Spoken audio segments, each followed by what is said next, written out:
Born from the infidelity of Zeus and the mortal Alcmene, the infant Hercules strangled serpents in his crib, a brutal omen of the titan-like strength that would define his cursed life.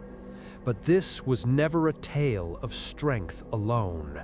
It was a story forged in betrayal, madness, and blood, as Hera's divine wrath drove the hero to slaughter his own children. To wash away the stain of an unforgivable sin, Hercules would surrender his freedom and face 12 impossible labors, trials meant not to glorify him, but to break him. This is Tales of Legend, where myths are stripped of comfort and the truth behind gods and monsters is told in shadow and fire. Under the velvet canopy of a Theban night, the air hung thick with the scent of jasmine and the distant low rumble of a storm that refused to break. Zeus, the king of the heavens, did not descend with the roar of thunder or the blinding flash of lightning that usually announced his presence. Instead, he wove himself into the very fabric of deception, assuming the rugged, battle-worn visage of King Amphitryon. He returned to the palace while the true king was still entrenched in the bloody campaigns against the Taphians, smelling of cedar wood and the metallic tang of bronze armor. To the virtuous Alcmene, her husband had returned early, his eyes burning with an uncharacteristic celestial intensity that she mistook for the heat of long-awaited reunion. To ensure his pleasure remained undisturbed by the coming of the dawn, Zeus commanded the sun chariot of Helios to remain stabled, stretching a single night into 3. In that prolonged, unnatural darkness, where the moon seemed to freeze in its tracks and the stars pulsed with a rhythmic, golden anxiety, the seed of the greatest hero of the mortal realm was planted within a womb that was never meant to harbor the divine, creating a ripple in the tapestry of fate that even the Moirai could not ignore. High atop the crystalline spires of Olympus, Hera, the queen of the gods, watched the unfolding betrayal with eyes that simmered like cooling magma. Her jealousy was not a fleeting sting, but a cold, calculated fury that reshaped the destinies of kings and paupers alike. As Alcmene's belly swelled with the weight of 2 sons, one the mortal spawn of Amphitryon, and the other the bastard of the sky, Hera struck a bargain with Eileithyia, the goddess of childbirth. With a cruel smirk, she manipulated the ancient laws of the fates, ensuring that the first male child born of the house of Perseus that day would become the High King, entitled to rule over all his kin. While Alcmene suffered in a prolonged, agonizing labor that felt like her very bones were being ground into dust, Hera hastened the birth of the weak and cowardly Eurystheus in a neighboring kingdom. Alcmene cried out to the heavens, her fingers clawing at the stone floors of her chamber as the goddess of birth sat outside with crossed legs and knotted fingers, magically binding the womb. Only through a clever ruse by a loyal handmaiden was the spell broken, allowing the infants to finally enter a world that had already conspired to enslave the mightier of the 2 before he could even draw his first breath. The infant Hercules was a creature of primal force from his first breath, his lungs expanding with the fury of a brewing cyclone. Yet Zeus feared for the child's mortality and sought to grant him the gift of eternal life through the most sacred of means. In the deep silence of an Olympian twilight, Hermes carried the sleeping demigod to the bedside of a slumbering Hera. As the infant was pressed to the goddess's breast to drink the milk of immortality, the sheer crushing strength of his grip startled the queen from her dreams. With a cry of pain and indignation, she thrust the child away, but the divine life force continued to spray across the firmament. This celestial fountain didn't merely fall to the earth, it surged upward and outward, painting a shimmering ivory path across the void of space. This was the birth of the Milky Way, a literal scar of divine rejection etched into the cosmos, a reminder that the child who would become a god was born from a moment of stolen sustenance and the violent expulsion from the hearth of the gods themselves, forever marking the heavens with his arrival. The peace of the royal nursery in Thebes was shattered not by a scream, but the rhythmic, dry rasp of scales sliding over polished marble. Hera, unsatisfied with merely stealing his birthright, sent two monstrous serpents, their bodies thick as a man's thigh, and their fangs dripping with a translucent emerald venom, to end the threat of Hercules in his cradle. The torches flickered low, casting long, dancing shadows that mimicked the swaying of the cobras as they reared back to strike. Iphicles, the mortal twin, wailed in a terror that echoed through the cold, vaulted halls of the palace, his small body trembling at the sight of impending death. But Hercules did not cry. In the dim light, his infant eyes caught the glint of the snake's predatory gaze, and he reached out with hands that possessed the density of forged iron. There was no struggle, only the sickening, wet crunch of vertebrae snapping under the pressure of small fingers. When Amphitryon and the guards burst into the room with drawn swords and burning torches, they found the child laughing amidst the wreckage of his cradle, a dead serpent clutched in each hand like a broken toy, his face smeared with the golden ichor of creatures sent from the stars to destroy him. The sun-drenched plains of Thebes became the rugged crucible where a demigod's raw potential was forged into the iron will of a titan, as the young Hercules found himself under the tutelage of the greatest masters in the ancient world. His stepfather, Amphitryon, a man of noble lineage and stern military discipline, personally oversaw his training in the art of the chariot, teaching the boy how to command powerful steeds that strained against the yoke as if sensing the divine fire within their driver. The air in the training grounds was perpetually thick with the scent of kicked-up dust and the metallic tang of sweat, where the hero wrestled with Autolycus, the son of Hermes, whose cunning was meant to temper Hercules' overwhelming physical strength. Every impact of his feet on the parched earth resonated like a hammer on an anvil, and as he gripped the reins of his war car, the wooden frames would often groan and splinter under the sheer pressure of his titanic frame. This was not merely an education, but a relentless assault on his physical limits, a period where the young hero learned that his body was a vessel for a power that could move mountains, yet one that required a soul of steel to govern effectively amidst the chaos of battle. However, the transition from the brutal physicality of the wrestling pits to the delicate nuances of the arts proved to be a volatile cocktail that would lead to Hercules' first true tragedy. In the cool, column-shaded halls of the palace, the master musician Linus, brother of Orpheus and son of the god Apollo himself, attempted to teach the young titan the rhythm of the lyre and the grace of the song. The contrast was agonizing. The hero's hands, thickened by the toil of the arena and the grip of the heavy spear, struggled to navigate the fragile, gut-strung instrument with the required gentleness. When Linus, frustrated by what he perceived as the boy's stubborn clumsiness and lack of artistic focus, struck Hercules in a moment of sharp pedagogical correction, the demigod's dormant, explosive temper ignited with catastrophic force. In a reflex born of instinct rather than malice, Hercules swung the heavy wooden lyre, catching his teacher with a blow that was never meant for a mortal frame to endure. The sickening sound of splintering wood and bone echoed through the silent marble hall as Linus fell lifeless, a harrowing reminder that Hercules possessed a strength that could unintentionally extinguish life as easily as it could protect it, forcing the guilt-stricken youth into a period of exile among the rugged herdsmen of the Cytheronian mountains.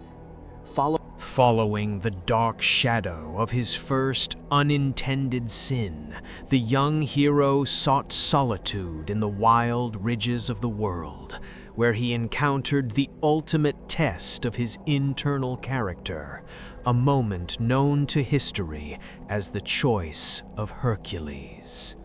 While sitting at a secluded crossroads where the air felt thin and the presence of the gods seemed palpable, he was approached by two women of ethereal beauty who embodied the divergent paths of human destiny. The first, draped in garments of shimmering silk and adorned with jewels that caught the light like trapped stars, was Vice, who promised him a life of effortless luxury, indulgence, and the total absence of pain or labor. She spoke with a voice like honey, painting a future where every desire was met before it was even felt, a path of golden sunlight and soft grass.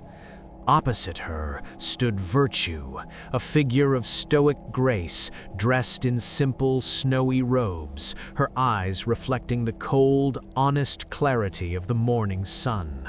She offered no easy comforts, speaking instead of a life defined by grueling toil, constant sacrifice, and the relentless pursuit of honor through service to others.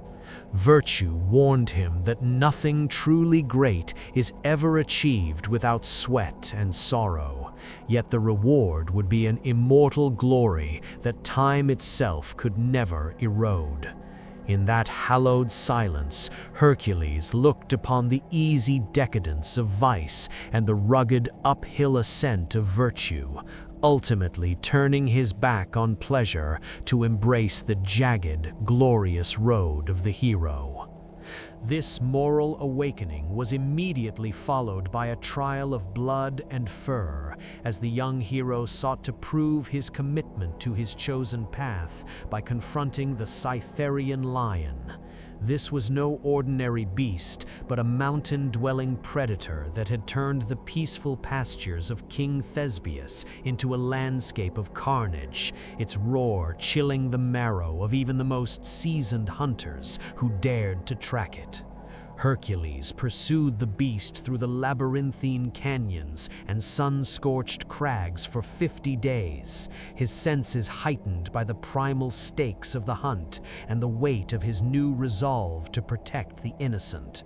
When the confrontation finally occurred, it was a clash of primeval forces. The lion, a mass of muscle and golden fur, lunged with the fury of 1,000 storms, but Hercules met the charge with the immovable strength of the earth itself.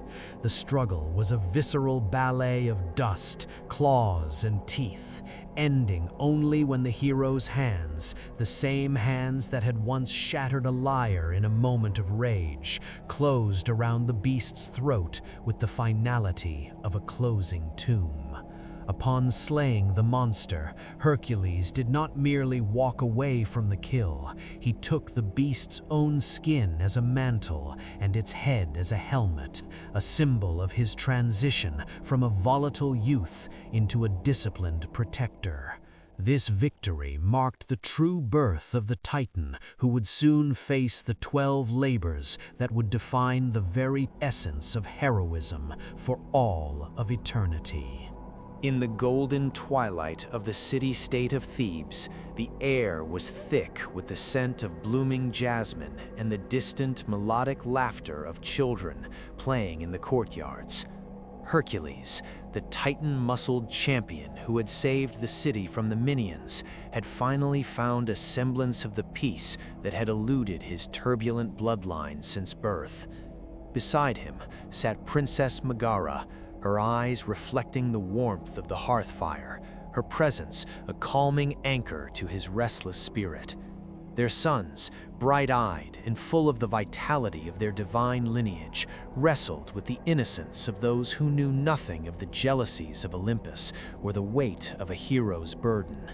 For a brief, flickering moment in the vast tapestry of time, the son of Zeus was not a warrior or a target of divine wrath, but a father and a husband, shielded from the cold winds of destiny by the stone walls of his home. The domestic tranquility was so profound it felt almost sacred, a reprieve granted by the fates that Hercules intended to cherish until his final breath. Yet, high above the clouds of Mount Olympus, a gaze of cold crystalline sapphire watched with a hatred that burned hotter than any sun, as Hera, queen of the gods, prepared to shatter this fragile porcelain dream into 1,000 jagged shards of sorrow. The transition from peace to nightmare began not with a thunderclap, but with a subtle, sickening distortion of the surrounding light. As Hercules reached out to stroke his youngest son's hair, a venomous fog, conjured from the darkest corners of Hera's spite, began to coil around his mind like a strangling serpent. The oil lamps turned into a sickly, necrotic green, and the joyous laughter of his children began to warp into the screeching of harpies and the growls of subterranean beasts. His vision blurred, the familiar tapestries of his home transforming into the scales of monstrous serpents, and the very air he breathed grew heavy with the metallic tang of impending slaughter. A divine madness, sharp and absolute, severed his connection to reality, replacing his loved ones with illusions of his most hated enemies. To Hercules, his beautiful wife no longer stood before him. In her place, he saw a writhing shadow of Hera herself, and his children were no longer flesh of his flesh, but the spawn of monsters sent to devour his soul. The hero's hand, which had only moments ago been gentle, now instinctively sought the hilt of his weapon, his heart drumming a rhythm of primal, unthinking rage that drowned out the frantic pleas of those he swore to protect. What followed was a whirlwind of rhythmic, terrifying brutality that stained the marble floors of the palace with a crimson tide that no amount of weeping could ever wash away. In the throes of his celestial fever, Hercules moved with the terrifying efficiency of a god of war, striking out against the imaginary monsters that hemmed him in. Every blow was delivered with the staggering, mountain-shaking power that had toppled giants and slain beasts, yet here it was unleashed upon the defenseless and the innocent. He heard not the screams of his wife or the terrified cries of his boys, but the imagined roar of the Nemean lion and the hiss of the Hydra. The walls of the chamber seemed to close in, slick with the warmth that his fractured mind interpreted as the ichor of his foes.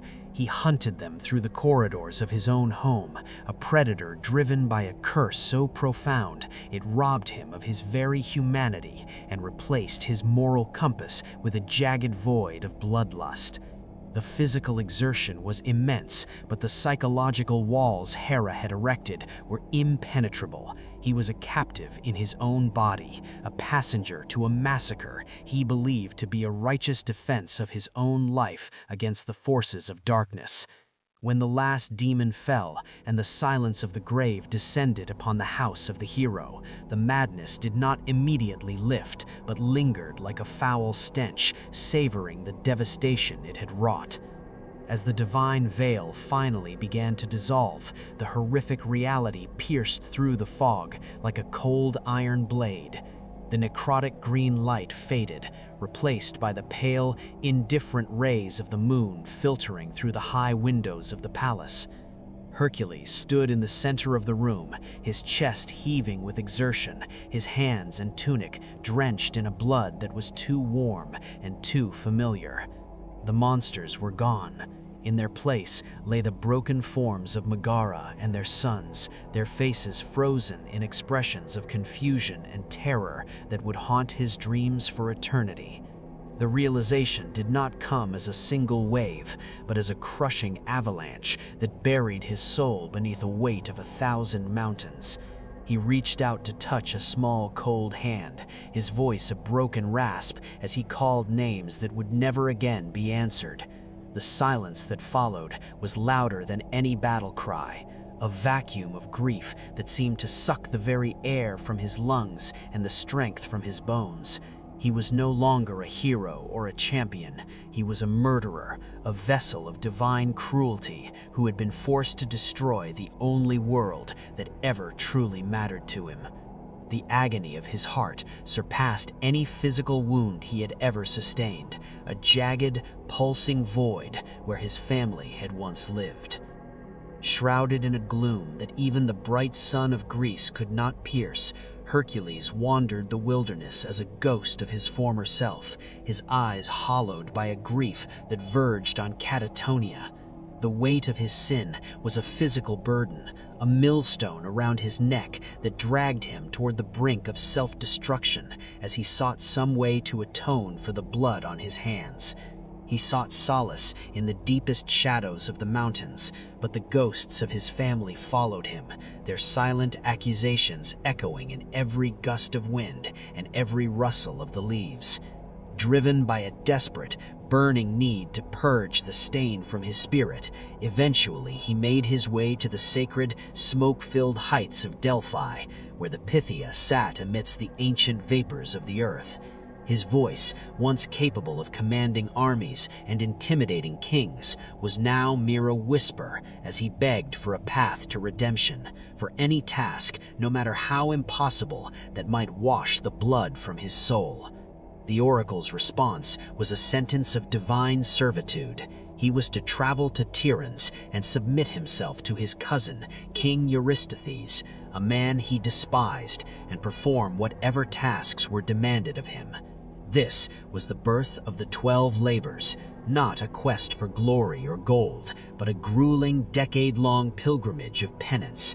Hercules accepted his fate with a grim, stoic resolve, knowing that while he might slay the most terrifying beasts of the world, the true monster he sought to conquer was the one that resided within his own shattered heart. The ascent to the sacred heights of Delphi was not merely a physical climb for the broken hero, but a grueling pilgrimage through the jagged landscape of his own shattered soul. Each step Hercules took along the winding, rocky paths of Mount Parnassus felt like dragging the weight of his murdered family behind him. The mountain air growing thin and cold as the scent of laurel and burning cedar began to permeate the atmosphere. He was no longer the proud champion who had defended Thebes. He was a man hollowed out by grief, his eyes sunken and rimmed with red from sleepless nights haunted by the screams of his children. The mist clung to the limestone cliffs like ghostly shrouds, and the silence of the high peaks was broken only by the rhythmic strike of his sandals against the stone. As he reached the sanctuary of Apollo, the grand pillars of the temple loomed through the haze, ancient and unforgiving, standing as silent witnesses to a crime that even the gods found difficult to stomach. He stood before the threshold, a giant of a man reduced to a trembling penitent, waiting for the heavens to speak a sentence that he hoped would either end his life or offer a glimmer of impossible redemption. Deep within the Aedeon, where the earth split open to release the intoxicating, hallucinogenic vapors of the deep chasm, sat the Pythia upon her golden tripod. Her eyes were rolled back into her head, her body convulsing slightly as the divine breath of Apollo surged through her veins. When Hercules knelt in the darkness, the oracle's voice did not emerge as a human sound. It was a rasping, multi-tonal echo that seemed to vibrate from the very foundations of the world. She proclaimed that his birth name, Alcides, was now stripped away, burned in the fire of his transgression.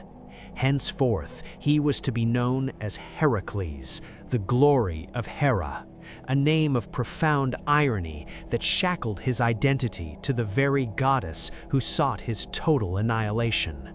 The sentence was absolute. He must travel to the city of Mycenae and submit himself to 12 years of absolute servitude under King Eurystheus.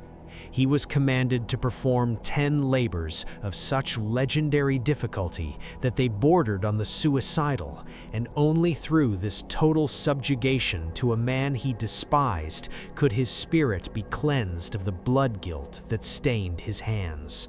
The air in the chamber grew heavy with the scent of destiny, the oracle's words sealing the hero's fate with the finality of a tombstone.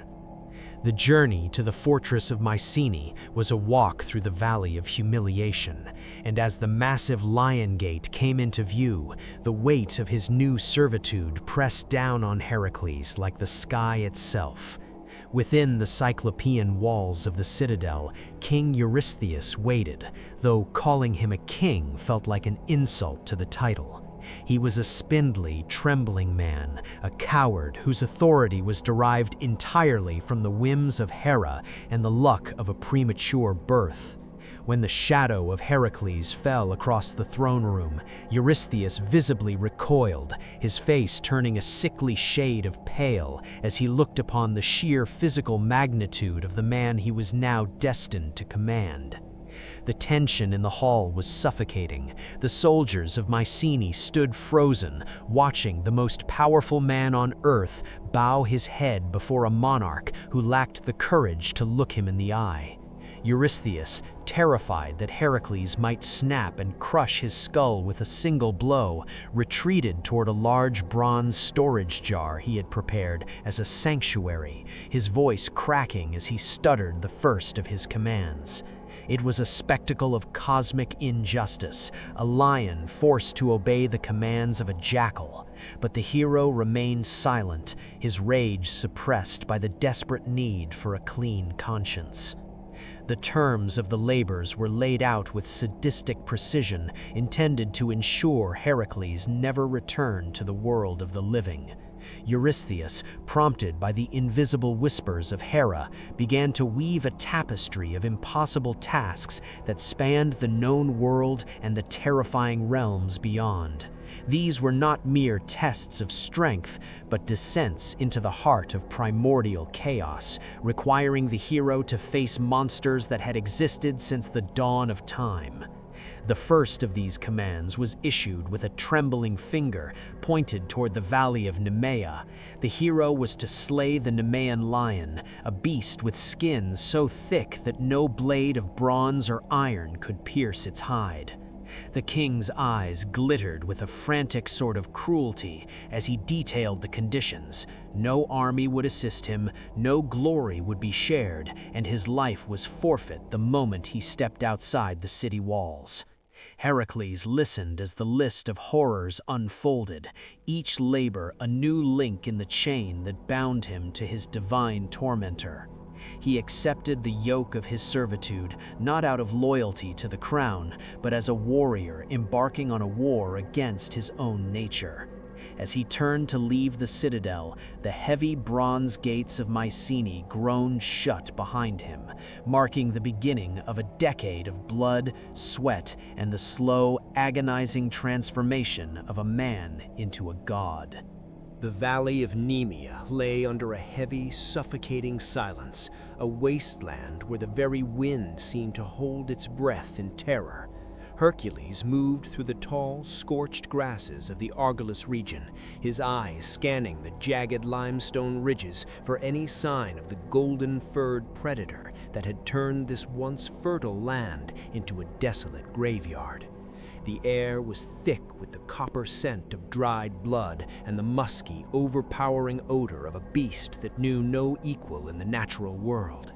Every rustle of a dry leaf felt like a heartbeat, and the sun beat down mercilessly from a cloudless sky, glinting off the polished bronze of Hercules' unused weapons. he eventually found the entrance to the creature's lair, a dark, gaping maw in the mountainside, littered with the bleached, splintered bones of cattle and men alike, a gruesome testament to the Nemean lion's insatiable hunger and its absolute dominance over the territory.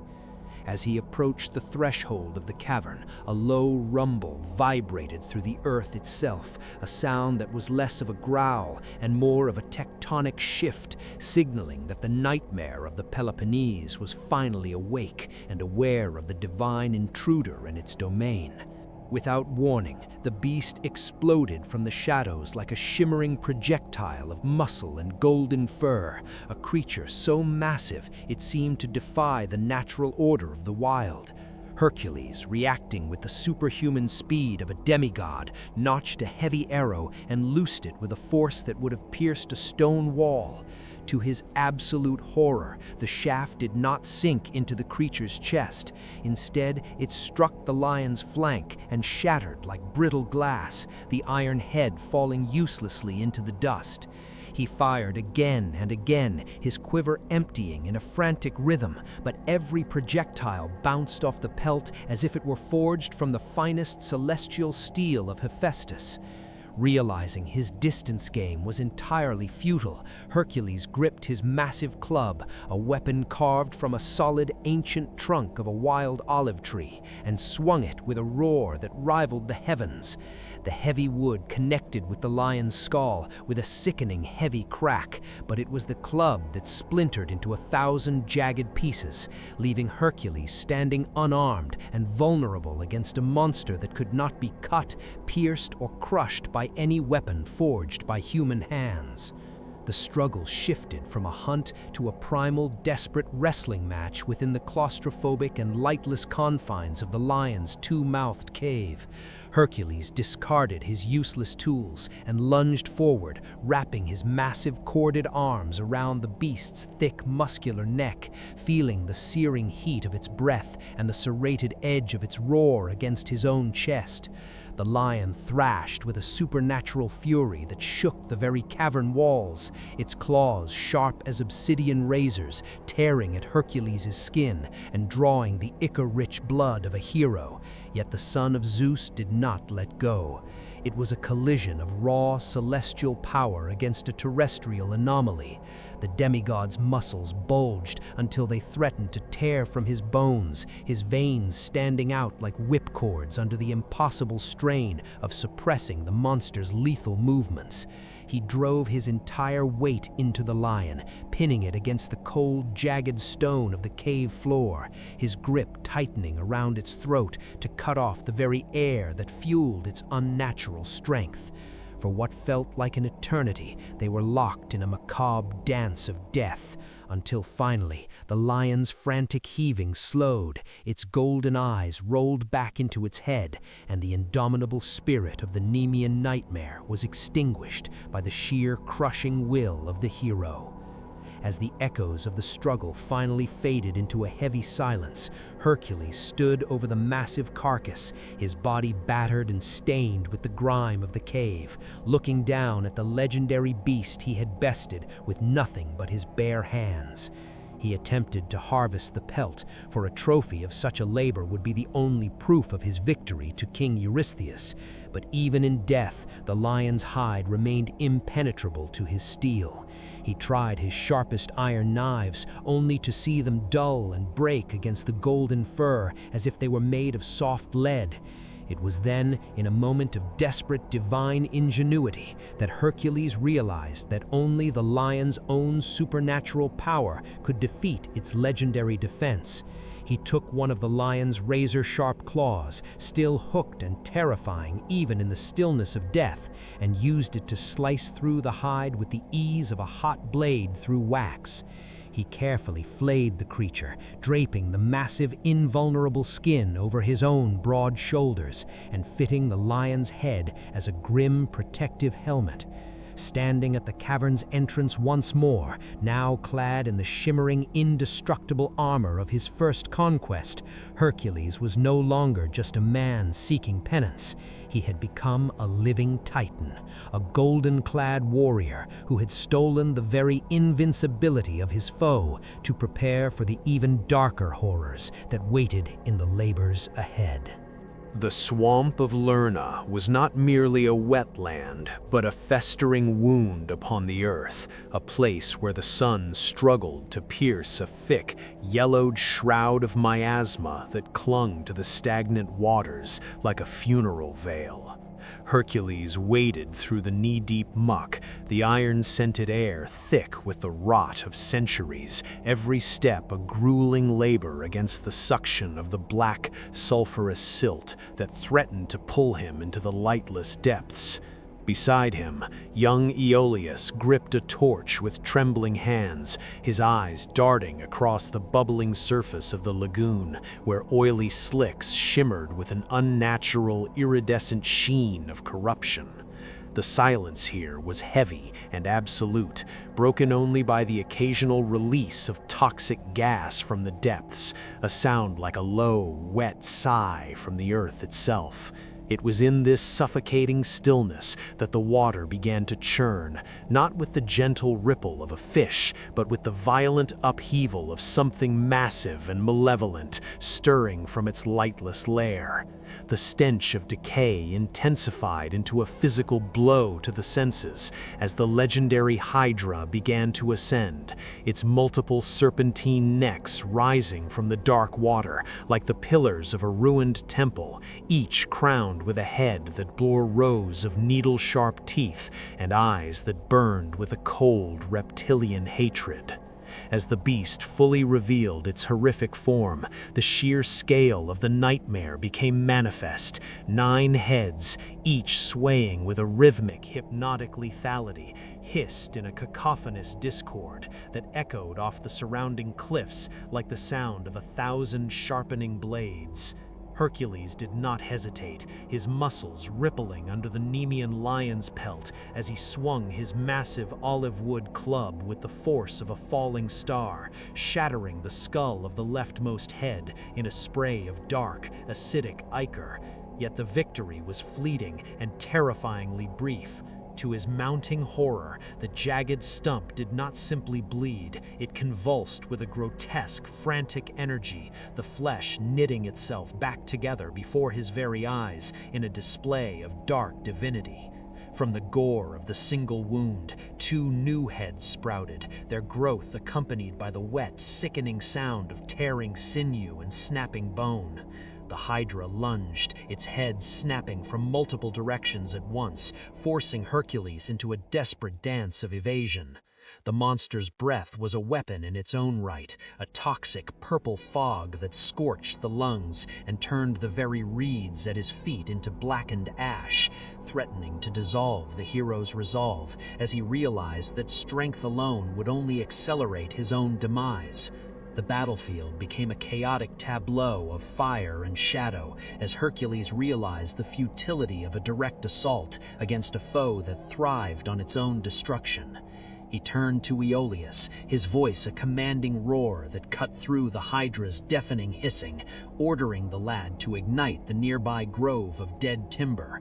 The young man, spurred by a desperate courage, set the dry trees ablaze, the orange glow of the fire casting long, flickering shadows against the emerald and onyx scales of the beast.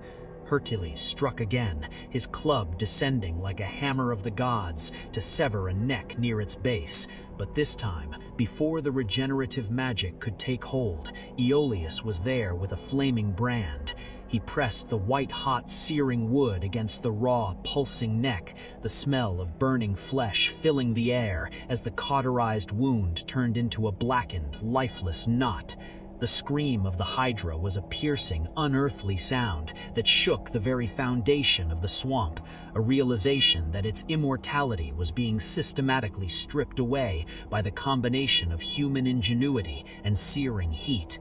Each time Hercules cleaved a neck, Aeolus followed with the flame, sealing the monster's fate one head at a time. One by one, the heads were lopped off and the stumps sealed by the purifying fire, until only the great central head remained, the immortal one that had existed since the dawn of the Titans.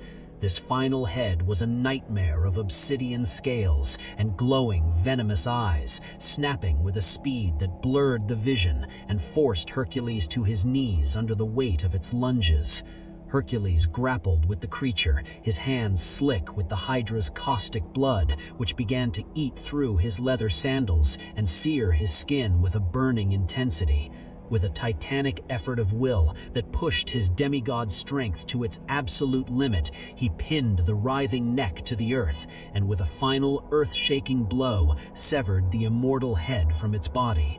It did not die, however. The head continued to gnash its teeth and hiss with undiminished spite, even as it rolled into the mud, its eyes still tracking the hero with murderous intent.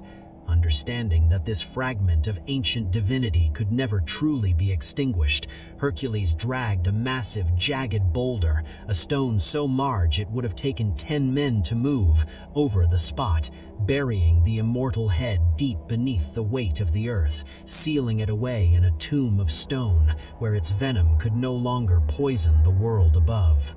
The air began to clear as the massive carcass slumped back into the dark waters, the silence of the swamp returning, though now it was heavy with the weight of a grim victory. Hercules stood over the remains, his body battered and his lungs burning from the toxic fumes, but his gaze was fixed on the pools of dark, viscous liquid pooling in the beast's footprints. This was the Hydra's blood, a substance so potent that a single drop could kill a god, and its touch would bring a pain beyond human comprehension. Reaching into his quiver, Hercules began a dark ritual that would change the course of his destiny.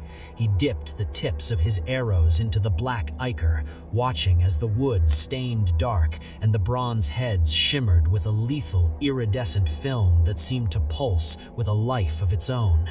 These arrows were no longer mere tools of the hunt.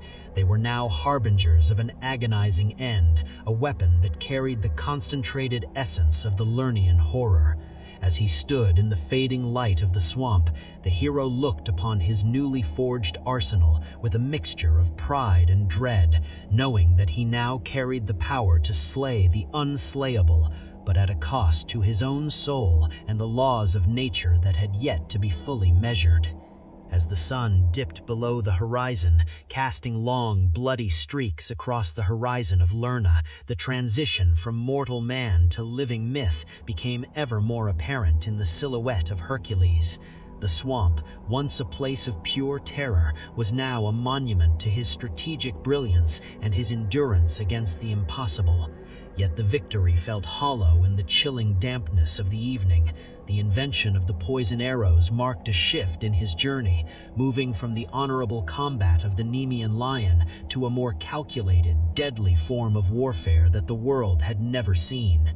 He looked at Aeolus, his face etched with the soot of the torches and the gravity of what they had witnessed together, a bond forged in the fires of a monstrous battle.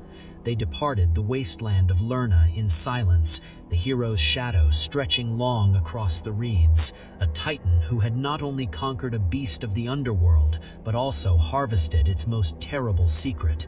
The venom of the Hydra would eventually weave its way through the entire tapestry of his future, a lingering shadow of this labor that would one day demand a price far greater than the strength of his arms or the sharpness of his mind could ever hope to pay, echoing the tragedy that often follows the acquisition of such forbidden power.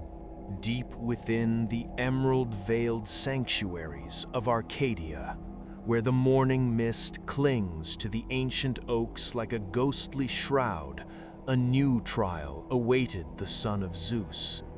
This was not a test of raw, bone-shattering strength or the slaying of a bloodthirsty horror, but a trial of endurance, patience, and divine diplomacy. King Eurystheus, sensing that Hercules might eventually triumph over every beast he sought to kill, demanded the capture of the Ceranian hind. This was no ordinary deer. It was a creature of ethereal, terrifying beauty, possessing antlers of solid, burnished gold that caught the dappled sunlight, and hooves of unbreakable bronze that rang against the earth like hammer strikes on an anvil. Sacred to Artemis, the goddess of the hunt, the hind was faster than an arrow in flight and more elusive than a dream at dawn. To harm it was to invite the devastating wrath of the gods, yet to fail was to remain enslaved to the whims of a cowardly king. Hercules stood at the edge of the wilderness, his gaze fixed on a golden flicker in the distance, knowing that this hunt would demand more than his spear. It would demand his very soul. The chase began not with a roar, but with a rhythmic, pounding heartbeat that echoed through the valleys for a full cycle of the sun. For 12 grueling months, Hercules became a phantom of the wild, tracking the hind through the biting frosts of the Hyperborean north and the blistering heat of the southern plains. He saw the seasons change in the reflection of the creature's liquid eyes, yet he could never close the distance. Every time the hero's hand reached out, the hind would bound away, its bronze hooves striking the rocky terrain with a metallic chime that mocked his mortal limitations. He slept in the dirt, drank from frozen streams, and survived on the meager offerings of the forest, his skin becoming as weathered as the bark of the trees he navigated. This was a psychological war. The hind never tired, fueled by divine energy, while Hercules was forced to push his demigod physiology to its absolute breaking point. He learned the language of the wind and the secrets of the undergrowth, becoming more animal than man as he obsessed over the golden silhouette that always remained exactly 100 paces ahead. The climax of this celestial marathon finally arrived near the banks of the river Ladon, where the hind paused, its breath blooming in the cool air like a silver cloud. Hercules knew that if the creature crossed the rushing waters, he would lose her forever into the trackless depths of the wild. He did not reach for a lethal barb. Instead, he notched a blunted arrow, whispering a prayer to the heavens for a steady hand. With the precision of a master craftsman, he loosed the shaft, pinning the hind's forelegs together without drawing a single drop of its sacred, ichor-infused blood. As he surged forward to secure the creature, the silence of the forest was absolute, broken only by the frantic beating of the deer's heart. He threw the shimmering beast over his massive shoulders, its golden antlers framing his face like a crown of thorns. The weight was not just physical, it was the weight of a stolen divinity, and as he began the long trek back toward Mycenae, the air grew heavy with a sudden supernatural electricity that signaled he was no longer alone in the woods. Before Hercules could exit the sacred grove, the atmosphere fractured. A blinding silver light collided with a searing golden radiance as Artemis and Apollo materialized in his path, their faces masks of divine indignation. Artemis, the mistress of animals, drew her silver bow, her eyes flashing with the cold fire of the moon at the sight of her bound pet. The air thrummed with the threat of instant annihilation. Hercules did not reach for his club. Instead, he dropped to one knee, bowing his head in a gesture of profound submission. With a voice raspy from a year of silence, he spoke of his penance, the cruelty of Eurystheus, and the heavy chains of his own past sins. He pleaded for their mercy, explaining that he sought not to steal the hind, but to borrow its presence to satisfy the letter of a divine decree. Moved by his humility and the obvious toll the year-long hunt had taken on the hero, the twin deities relented. Artemis took the hind into her protective care, allowing Hercules to present the story of his success to the king. proving that even the swiftest grace can be overtaken by a spirit that refuses to break. The ascent into the jagged, ice-crowned peaks of Mount Olympus was a grueling trial that tested the very limits of Heracles' legendary endurance. The air grew thin and razor-sharp, a frigid blade that sliced into his lungs with every labored breath, while the ancient pines groaned and shattered under the crushing weight of an eternal winter. High within these desolate, wind-scoured heights, the hero sought a brief respite within the cavernous dwelling of Pholus, a centaur whose temperament was as gentle and wise as his kin were wild and unpredictable. Inside the flickering warmth of the cave, the smell of damp earth and wood smoke offered a fleeting sanctuary from the howling white void outside. Pholus, moved by the presence of the demigod and the weight of his labors, decided to unseal a great earthen jar of wine that had been entrusted to the centaurs by Dionysus himself generations ago. As the seal was broken, an intoxicating, heavenly aroma erupted into the air, a scent so potent and vibrant that it seemed to pulse with the life of 1,000 summers, drifting out of the cave and into the frozen mountain air like a beacon of divine ecstasy. The sacred fragrance of the god-vinted wine did not remain within the cave for long. It acted as a clarion call to the other centaurs roaming the Erymanthian slopes, driving them into a state of primal, unthinking frenzy. Within moments, the silence of the mountain was shattered by the thunderous beat of 100 hooves and the guttural roars of a half-human horde. They descended upon Pholus's home like a landslide of muscle and fury, armed with uprooted trees and jagged boulders, their eyes clouded by a desperate, drunken madness. Heracles stood his ground at the mouth of the cavern, his figure a pillar of bronze against the white snow, as he unleashed a storm of arrows dipped in the lethal venom of the Hydra. The skirmish was a whirlwind of violence. The centaurs, driven by a lust they could not control, fell in heaps as Heracles moved with the precision of a predator. However, the victory was hollow and bitter, for in the chaotic aftermath, the gentle Pholus accidentally wounded himself with one of the poisoned shafts, his life flickering out amidst the very hospitality he had offered, leaving Heracles to mourn a friend in the silent, blood-stained snow. With the somber duty of Pholus's burial complete, Heracles turned his focus toward his true quarry, the Erymanthian boar, a monstrous titan of bristling hair and obsidian tusks that had ravaged the countryside for years. The beast was a nightmare of pure aggression, a mountain of muscle capable of uprooting ancient oaks with a single flick of its head. For days, Heracles tracked the creature through the treacherous drifts, the hunt becoming a psychological game of exhaustion. He did not seek to slay the beast, for Eurystheus demanded it alive, a task far more perilous than simple slaughter. The hero used his booming voice and the rhythmic clashing of his shield to drive the boar higher into the treacherous, deep-packed snowdrifts, where its massive weight and short legs became its greatest disadvantage. The air was filled with the boar's guttural grunts and the snapping of frozen branches as it struggled against the suffocating white powder. Finally, the beast's strength failed it, mired in a drift that reached its belly. The once fearsome monster lay panting and defeated, its terrifying power neutralized by the hero's tactical brilliance and the unforgiving terrain.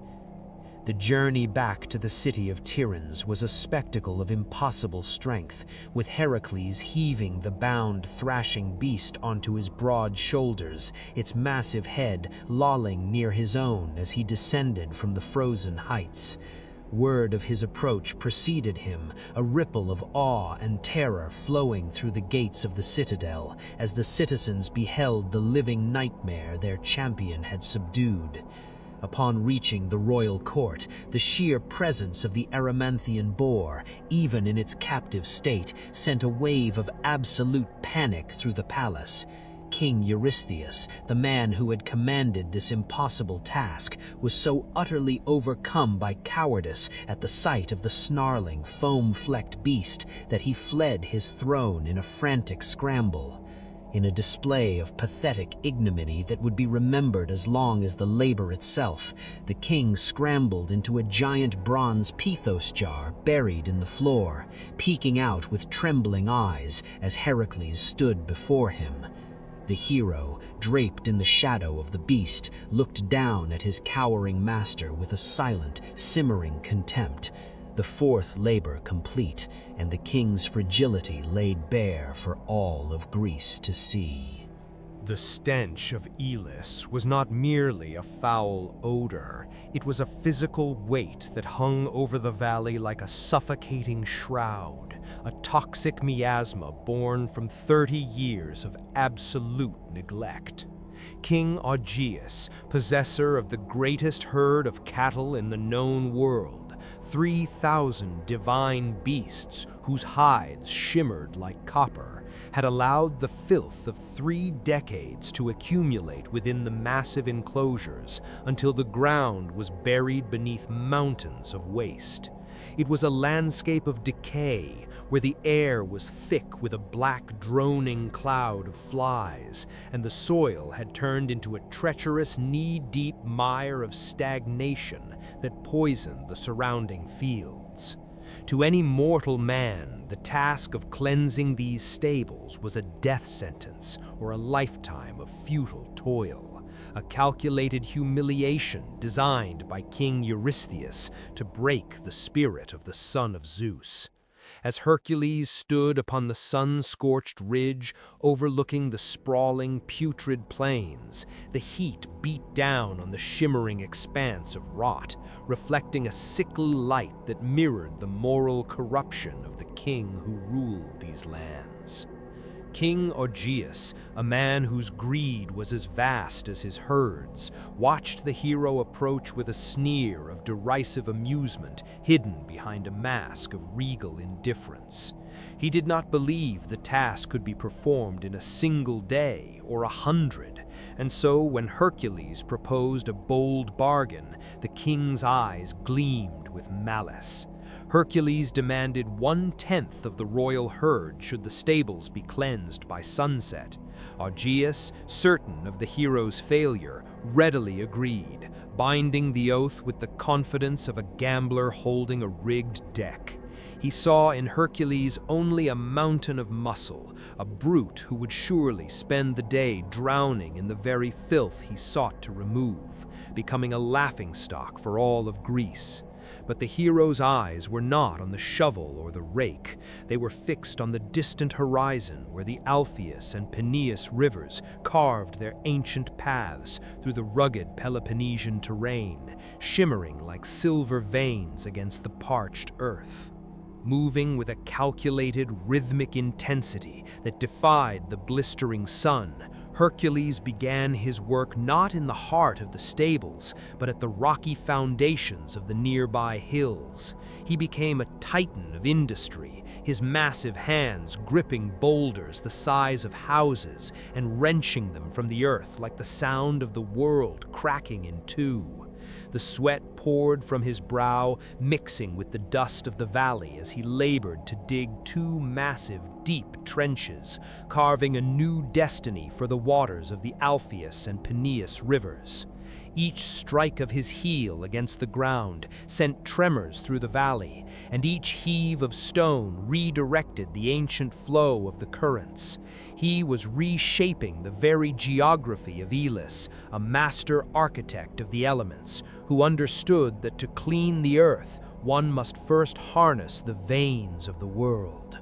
The sound of the diverted water began as a distant murmur, a low growl of rising power that signaled the impending end of Augeas's long-standing neglect. Then came the roar, a thunderous, cascading wall of white water that erupted from the newly carved channels as Hercules shattered the final barriers of earth and stone. The two rivers converged into a singular cleansing tide of irresistible fury, surging into the Augean stables with the weight of 1,000 storms. It was a spectacle of divine engineering and raw power. The stagnant mountains of waste were not merely moved, they were obliterated, swept away by the scouring force of the torrent. The rivers acted as a giant broom of liquid crystal, flushing the rot out into the sea and revealing for the first time in 30 years the virgin earth beneath. Hercules stood amidst the spray, a silhouette of triumph against the rushing waters, watching as the crystalline flow washed the valley clean of its shame. The atmosphere changed instantly, the choking miasma replaced by the sharp, cold scent of fresh river water and the revitalized breath of the wind that carried the promise of new growth. However, the triumph of the hero was met with the bitter sting of royal treachery. When King Augeas learned that Hercules had performed this feat at the command of King Eurystheus, his face twisted into a mask of deceitful rage. He denied the hero his promised reward, claiming the bargain was void and that the rivers, not the man, had done the work. In the ensuing trial, even the king's own son, Phyleus, stood in witness against his father's dishonor, testifying to the oath that had been sworn before the gods. Though the king exiled both his son and the hero in a fit of cowardly pride, the physical evidence of the miracle remained, a valley reborn from the stench of decades into a place of purity. But the betrayal cut deeper than the labor itself, fueling a fire within Hercules that would one day return to these gates with the steel of an army. For now he had conquered the impossible through the marriage of mind and muscle, proving that even the foulest corruption could be purged. The final insult awaited in the cold halls of Tiryns, where the cowardly King Eurystheus paced with a nervous twitch in his eye, terrified by the hero's growing legend. As he heard of the river's diversion and the bargain for payment, the king saw a legalistic loophole to strip the hero of his victory and prolong his suffering.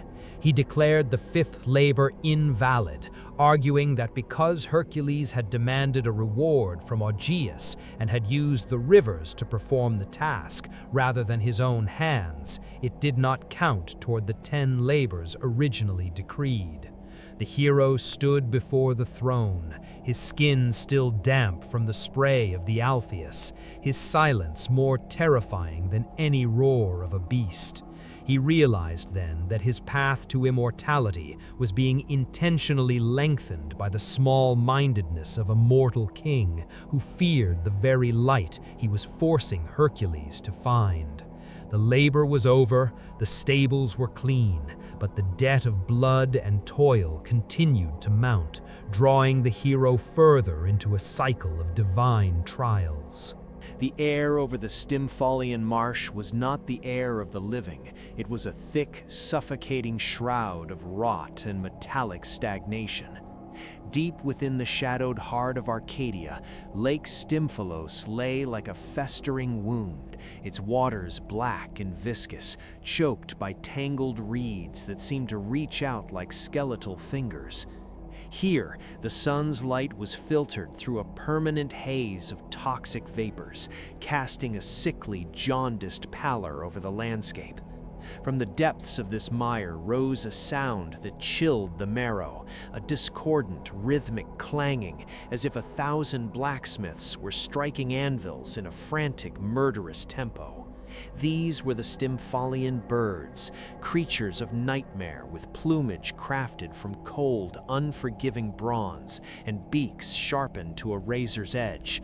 They were not mere scavengers, they were predators of the sky, capable of launching their metallic feathers like volleyed daggers, shredding any living thing that dared to cross the threshold of their desolate kingdom. Heracles stood at the edge of this morass, his boots sinking into the sulfurous mud, realizing that his legendary strength was useless against a foe that could vanish into the impenetrable fog or strike from the unreachable heights of the canopy. As Heracles surveyed the treacherous terrain, the futility of a direct assault became painfully clear. Every step into the quagmire threatened to pull him beneath the surface, and the reeds were so dense that visibility was reduced to a few meager feet. The birds, sensing a trespasser, shifted in the trees, their bronze wings rustling with a sound like sharpening knives. It was in this moment of mounting frustration that a divine presence shimmered through the gloom. Athena, the goddess of wisdom, would not see her champion swallowed by the filth of Arcadia. She appeared not as a radiant vision, but as a guiding force, placing into Heracles' hands a pair of bronze crotala, divine clappers forged by the mastersmith Hephaestus himself. These were no ordinary instruments. They pulsed with a low, celestial resonance, their surfaces etched with runes of power. Athena's silent command was clear. To defeat the swarm, he must first force it into the open. The hero gripped the cold metal of the crotala, feeling the vibration of the god-forged bronze humming against his palms, a stark contrast to the heavy, silent oppression of the marsh around him. With a sudden, violent motion, Heracles struck the crotala together, and the silence of Stymphalos was shattered forever. The sound was not a mere noise, it was a physical force, a deafening, piercing shriek that tore through the mist and vibrated the very water of the lake. It was the sound of 1,000 thunderstorms compressed into a single, agonizing instant. The effect was immediate and chaotic. Screeching in terror and pain, the bronze-feathered horde erupted from the reeds in a massive, glittering cloud. The sky, already dim, was plunged into total darkness as thousands of metallic wings beat frantically against the air. The sound of their flight was a hurricane of steel, a whirlwind of bronze that threatened to drown out the world. They swirled in a panicked vortex, their razor-sharp feathers clashing and sparking against one another as they sought to escape the unbearable resonance of Hephaestus's creation. Heracles stood firm amidst the cacophony, his eyes narrowed against the metallic glint of the swarm, the crotala continuing to ring out like the tolling of a doom bell for the avian monsters. As the birds spiraled into the higher air, exposed and vulnerable against the backdrop of the churning clouds, Heracles cast aside the clappers and reached for his great bow. This was the moment of the precision hunter. With the speed of a god, he began to draw and loose, his movements a blur of practiced lethality. Each arrow, dipped in the lethal venom of the Lernaean hydra, whistled through the air with unerring accuracy. The birds tried to retaliate, raining down their own metallic feathers like a storm of knives, but Heracles moved with the grace of a panther, dodging the bronze projectiles as they hissed into the mud around him. One by one, the Stymphalian horrors were struck mid-flight. When the poisoned tips pierced their bronze carapaces, the birds plummeted from the sky, their heavy bodies crashing into the black water with the sound of falling anvils. The surface of the lake was soon littered with the wreckage of the swarm, a graveyard of twisted metal and dark blood. Heracles did not stop until the sky was clear, the few survivors fleeing toward the distant shores of the Black Sea, never to return to the lands of Greece. The deafening roar of the battle slowly faded, replaced by a silence that was finally clean, stripped of the mechanical clanging that had haunted the region for years. Heracles stood amidst the carnage, his chest heaving, the toxic mist beginning to dissipate as the sun finally broke through the thinning canopy. The labor was complete, but it had left its mark. The ground was scarred by the impact of 1,000 bronze corpses, and the hero's own armor was nicked by the razor-edged feathers of his fallen foes. He looked down at the crotala, now silent at his feet, acknowledging that this triumph was as much a triumph of divine ingenuity as it was of mortal strength. The Stymphalian birds were gone, their reign of terror ended by a combination of celestial craftsmanship and the peerless archery of the son of Zeus. As he turned to leave the marsh, the water began to settle, reflecting a sky that was no longer hidden behind a veil of bronze, marking yet another step in his long, grueling journey towards immortality and the redemption of his tortured soul. The island of Crete, once a jewel of the Mediterranean with its labyrinthine palaces and lush olive groves, had been transformed into a scorched wasteland of ash and terror. At the center of this desolation roamed the Cretan bull, a creature of magnificent and terrifying proportions, sent by Poseidon himself as a punishment for King Minos' hubris. The king had promised to sacrifice the most beautiful creature to the sea god, but when the snowy white bull emerged from the surf, Minos was so captivated by its perfection that he kept it for his own herds, offering a lesser beast in its place. Enraged by this mortal insolence, Poseidon cursed the bull with a supernatural madness and the ability to breathe searing torrents of flame. Now, the creature was no longer a symbol of divine favor, but a living natural disaster, its every exhale igniting the dry Mediterranean scrub, and its massive hooves pulverizing the foundations of Cretan villages. Hercules arrived on these smoke-choked shores not as a conqueror leading an army, but as a lone figure silhouetted against a sky turned orange by constant wildfires, tasked by Eurystheus to capture the beast alive and bring it across the treacherous sea to the gates of Mycenae. As Hercules tracked the beast through the smoldering ruins of a once great vineyard, the air grew thick with the scent of ozone and charred earth. He found the bull standing atop a jagged limestone ridge, its massive chest heaving like a bellows, and its ivory horns stained with the soot of its own destruction. The creature was a mountain of muscle, its white hide now grayed by ash, and its eyes burned with a malevolent, divine intelligence that transcended simple animal rage.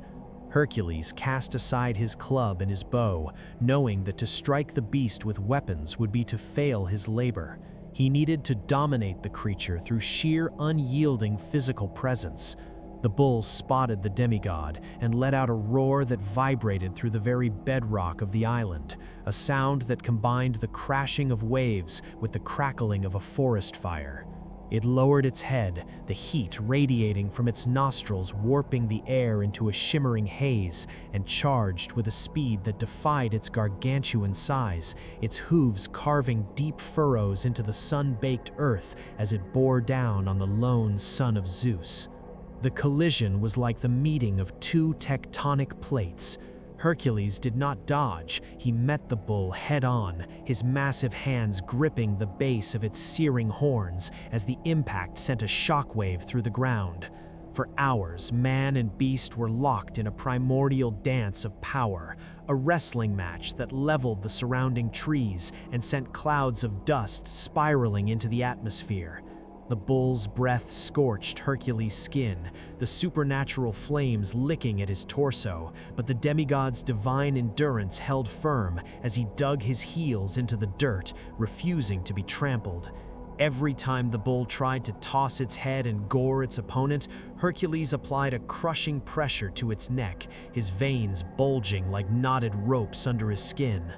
The struggle was a test of pure will, a visceral display of Hercules' transition from a warrior who destroys to a master who subdues. Slowly, the frenzied madness in the bull's eyes began to flicker and fade, replaced by a growing recognition of a strength even greater than the curse that drove it. With a final explosive heave, Hercules twisted the bull's massive head downward, forcing the creature to its knees in the cooling ash, finally breaking its spirit and bringing the divine terror to a state of exhausted submission. With the beast finally calmed, Hercules did not kill it, but instead bound it with heavy, enchanted cords, though the bull now followed him with a strange, weary docility. The challenge of the labor did not end with the capture, for Hercules now faced the impossible task of transporting a ton of divine muscle across the wide expanse of the Aegean Sea. In a feat that would be sung by sailors for generations, Hercules forced the bull into the water and, gripping its horns as if they were the handles of a great rudder, he guided the creature across the waves. The sight was legendary, a demigod swimming through the turquoise depths, steering a fire-breathing bull that hissed and steamed every time the salt spray touched its heated hide. They reached the shores of the Peloponnese like a vision from a fever dream, emerging from the surf to the shock of the local populace. When Hercules eventually led the tethered beast through the gates of Mycenae, the coward king Eurystheus was so overwhelmed by the sight of the magnificent huffing creature that he fled from his throne room and dove into his bronze pitos jar, peering out with wide, trembling eyes as Hercules stood triumphantly in the courtyard with his prize. However, the victory was bittersweet and filled with a lingering chaos. Eurystheus, too terrified to keep such a potent symbol of Poseidon's wrath within his city walls, ordered that the bull be set free once it had been officially recorded as a completed labor. Released from its temporary docility, the bull wandered across the Isthmus of Corinth, its madness slowly returning as it left a trail of ruined crops and terrified hamlets. It eventually found its way to the plains of Marathon, where it would become a local scourge, a wandering ghost of Crete that haunted the Athenian countryside for years to come. For Hercules, the capture of the bull of Minos marked a pivotal moment in his 12 labors. It was the 7th task, the beginning of the second half of his penance, and it proved that he could tackle not just monsters of the earth, but the direct manifestations of the gods' anger. As Hercules watched the white beast disappear into the distance, he knew his journey was far from over, but he had proven that even the fiercest divine fire could be extinguished by the hands of a man who possessed the heart of a god. The legend of the bull would later intersect with the hero Theseus, but for now, the glory belonged solely to the son of Zeus, who had tamed the untamable. The horizon of Thrace was a jagged line of slate-gray mountains, where the wind did not merely blow, but shrieked like a wounded beast across the frozen tundra. Hercules moved through this desolate wilderness with a heavy heart, his footsteps crunching over soil that seemed perpetually stained with the iron scent of old blood. This was the domain of King Diomedes, a tyrant whose cruelty was whispered in the fearful taverns of distant lands, a man who had discarded the laws of hospitality in favor of a darker, more visceral power. The air grew thick with a copper tang as Hercules approached the Bistonian citadel, a fortress of jagged stone that loomed over the landscape like a tomb. It was here that the king kept his 4 mares, Podargos, Lampon, Xanthos, and Dinos, beasts that were no longer the noble creatures of nature, but had been twisted into monsters of nightmare. They were kept in mangers of solid brass, bound by unbreakable iron chains that rattled with a rhythmic, sickening violence against the stone floors. These were not animals fed on oats and sweet grass. Diomedes had cursed them with a taste for human flesh, feeding them the bodies of unwary travelers and those who dared to cross his path, turning their very existence into a living blasphemy against the gods. When Hercules breached the stables, the sight that met him was enough to chill even his immortal Icar. The mares stood tall, their coats a matted, greasy black and chestnut, their eyes glowing with an unnatural, predatory hunger that burned like dying embers. Steam erupted from their nostrils in thick, foul-smelling plumes, and as they caught the scent of the hero, they reared back, their hooves striking the ground with the force of falling boulders. The brass mangers were filled not with grain, but with the white polished remains of those who had fallen victim to the king's madness. Beside Hercules stood his young companion and squire, Abderus, whose face went pale at the sheer ferocity of the animals. Despite the horror, the son of Zeus moved with a cold, calculated precision. He did not seek to kill the beasts yet. His task was to tame the untamable. With a display of strength that defied the limits of the physical world, Hercules tore the iron chains from the walls, his muscles bulging like braided rope as he wrestled the thrashing monsters into submission. The mares fought with a demonic energy, snapping their teeth at the air, their jaws strong enough to crush bone to dust, yet they could not break the grip of the man who had strangled the Nemean lion. The silence of the night was shattered by the war cries of the Bistonian army. Diomedes, alerted to the theft of his prized monsters, had rallied his warriors to reclaim his savage property. Entrusting the reins of the 4 mares to the youthful and eager Abderus, Hercules turned his back on the stables to face the oncoming tide of bronze-clad soldiers. The clash was a symphony of chaos. Hercules moved through the ranks like a force of nature, his club shattering shields and his arrows finding the gaps in armor with unerring accuracy. However, in the heat of the slaughter, a tragedy unfolded that would haunt the hero forever.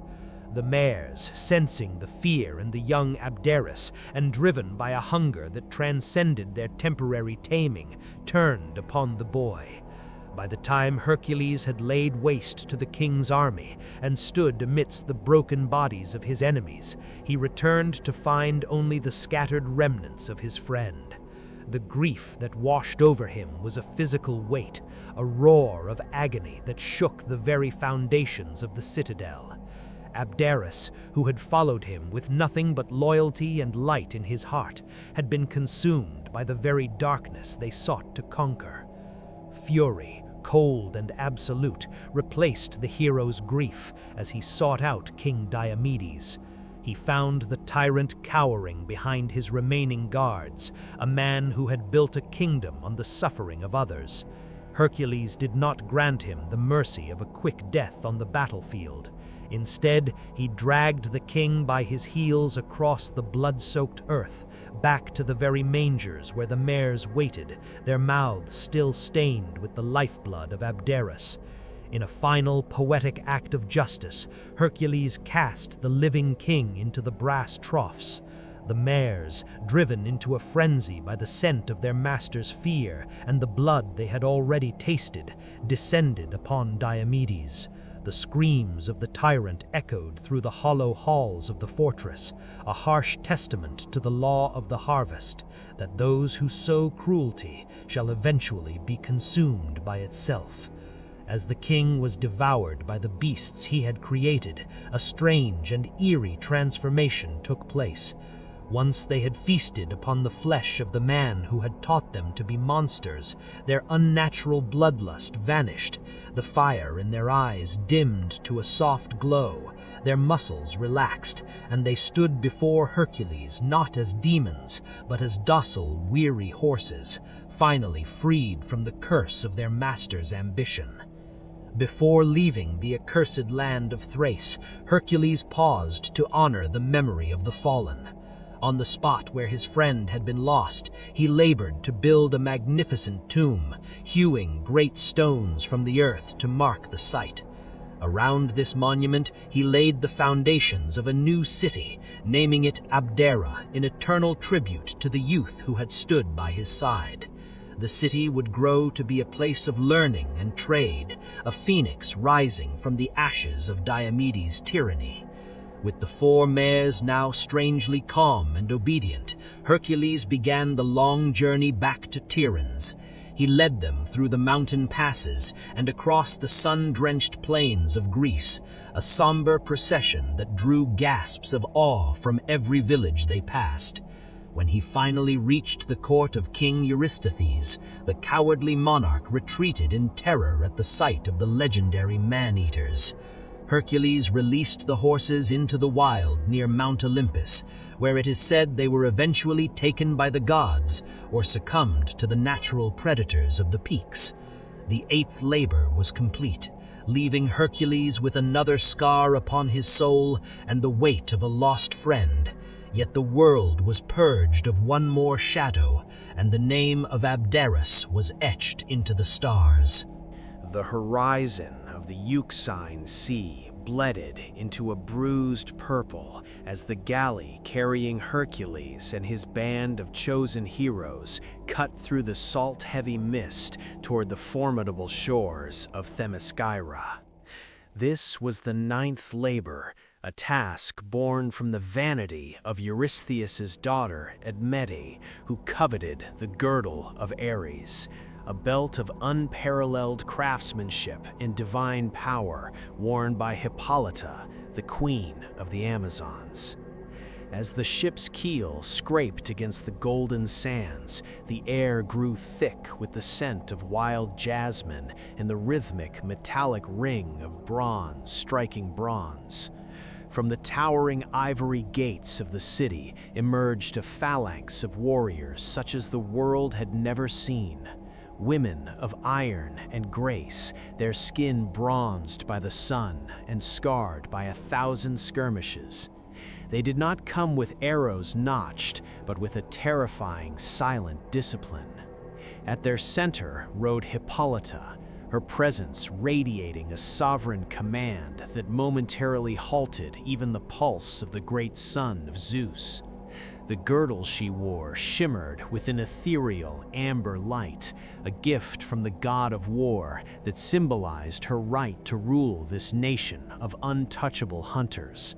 In a rare moment of diplomatic grace, the queen boarded the Greek vessel, listening with a keen, analytical mind as Hercules spoke of his divine burden, his voice resonant and heavy with the exhaustion of his long odyssey.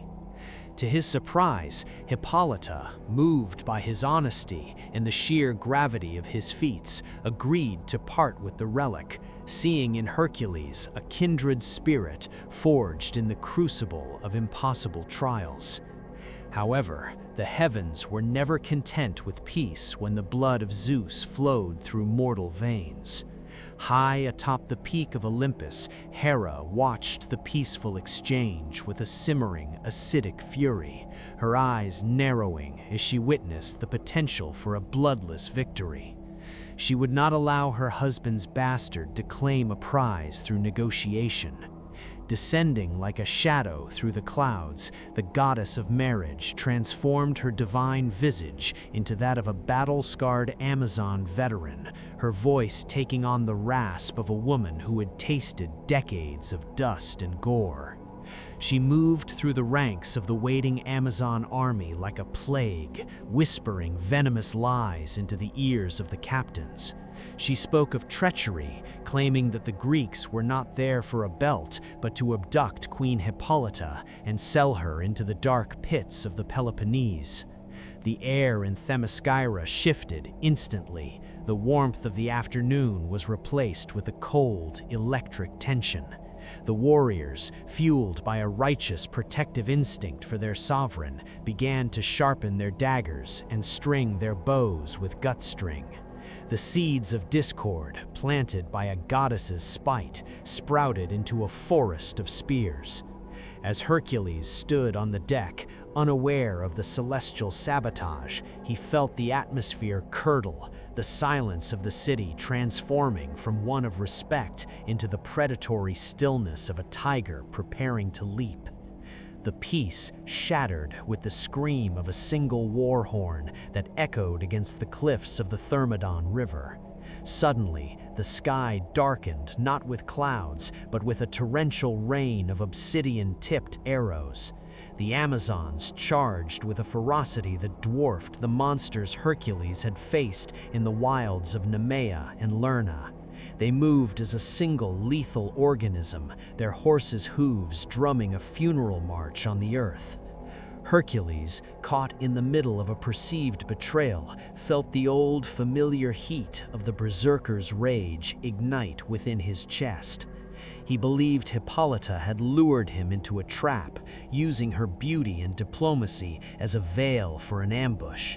With a roar that shook the very foundations of the Amazonian palace, he drew his massive club and the sword of Hermes. The beach became a chaotic tapestry of carnage. He swung his club in wide, devastating arcs, the force of his blows shattering shields of toughened hide and sending warriors flying like leaves in a gale. Yet these were not mindless beasts. The Amazons fought with a tactical brilliance, circling the hero and striking at the gaps in his lion-skin armor. The sand, once golden, turned into a dark, muddy red as the lifeblood of the sisterhood spilled into the surf. It was a tragedy of misunderstanding, a symphony of steel where every note was a cry of agony and every rhythm was the clatter of a falling blade. Amidst the swirling dust and the screams of the dying, Hercules found himself face to face with Queen Hippolyta once more. There was no time for questions, no space for the truth to emerge through the cacophony of war. In the blur of combat, believing her to be the architect of this treachery, Hercules struck a final, lethal blow.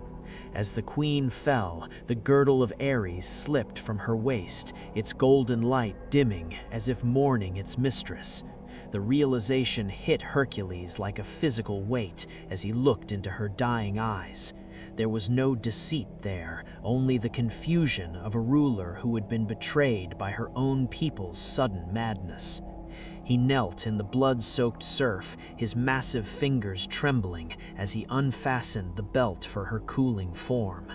This was not a victory to be celebrated with songs and wine. It was a heavy, hollow conquest. He retreated to his ship, the girdle of Ares clutched in his hand, as the remaining Amazons wailed for their lost queen from the shores.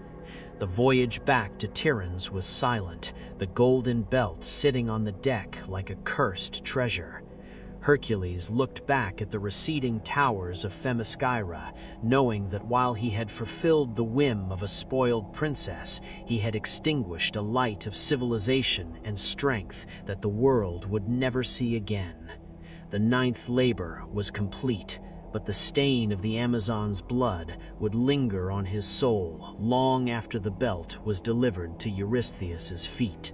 The horizon of the known world crumbled beneath the relentless stride of Hercules as he moved toward the westernmost edge of existence, where the Mediterranean Sea kissed the infinite, terrifying expanse of the Atlantic.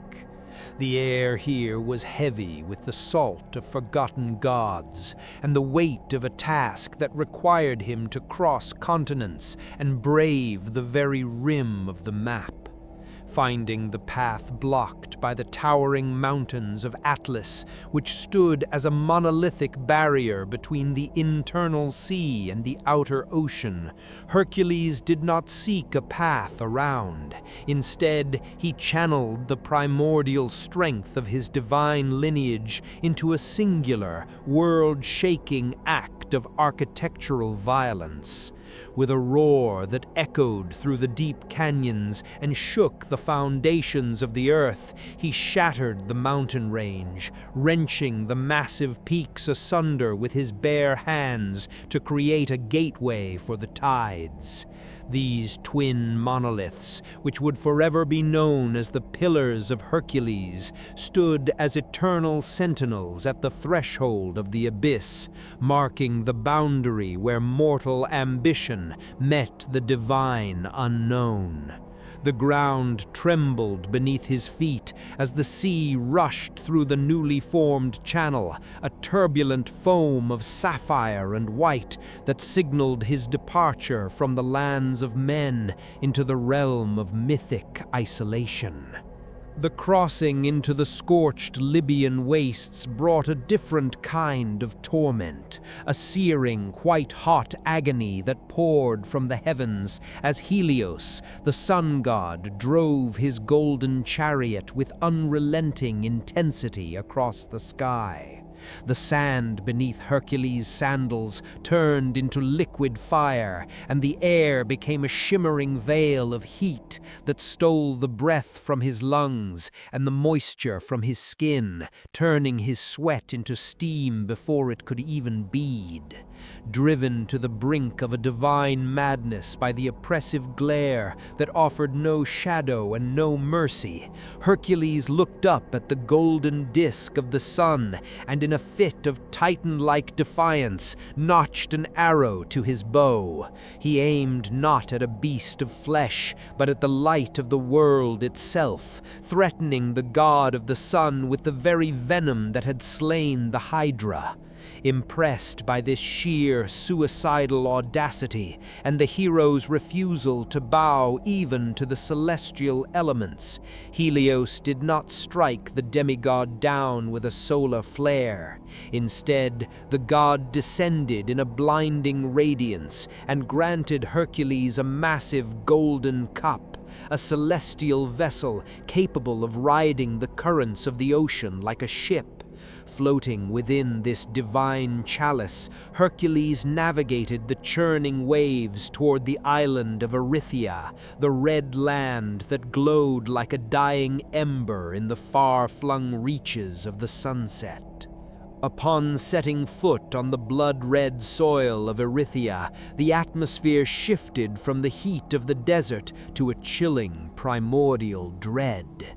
The cattle of Geryon, beasts of a deep sunset crimson hue, grazed peacefully across the vermilion plains, but their peace was guarded by living nightmares. From the shadows of the craggy rocks bounded Orthrus, the two-headed hound of hell, a brother to Cerberus, whose dual maws dripped with a viscous predatory hunger and whose eyes burned with a feral intelligence. The beast lunged with a discordant cacophony of snarls, but Hercules, his reflexes honed by years of slaughter, met the charge with the crushing weight of his olive wood club. A single thunderous blow shattered the skulls of the monster, silencing the twin howls forever and leaving the beast crumpled on the crimson grass. Before the blood could soak into the thirsty earth, the giant herdsman Eurytion, a son of Ares with strength that rivaled the mountains, charged with a heavy bronze-tipped spear. The clash was brief and brutal. Hercules sidestepped the deadly thrust and delivered a strike that cracked Eurytion's ribs like dry kindling, sending the giant into the dirt as a broken heap of meat and armor. The silence that followed was heavy, broken only by the lowing of the cattle and the distant rhythmic pounding of the Atlantic surf. The final confrontation loomed as Geryon himself emerged from his fortress, a spectacle of anatomical horror that defied the laws of nature and the gods. Standing atop 6 powerful legs, with 3 complete torsos rising from a single waist, and 6 arms wielding a forest of shields and spears, the giant was a living phalanx of war. Each of his 3 heads wore a helmet of gleaming bronze, and his eyes burned with the fury of a king whose sanctuary had been defiled by a common thief. The battle was a whirlwind of steel and bronze, the 3-bodied giant attacking from multiple angles simultaneously, his 3 voices screaming a discordant war cry that shook the very cliffs of Erythea. Hercules retreated and advanced, his movements a blur of divine agility, searching for the singular weakness in the triple-bodied monstrosity that seemed to have no flank. Drawing his bow one last time, he unleashed an arrow dipped in the black necrotic blood of the Hydra. The shaft whistled through the salt air, piercing the side of Geryon, where his 3 torsos joined, the venomous tip passing through all 3 hearts in a singular line of absolute death. Geryon collapsed like a falling tower, his 3 heads drooping like wilted flowers as the life ebbed from his massive frames. The 11th labor began not with a battle of brawn, but with a desperate hunt for forbidden knowledge.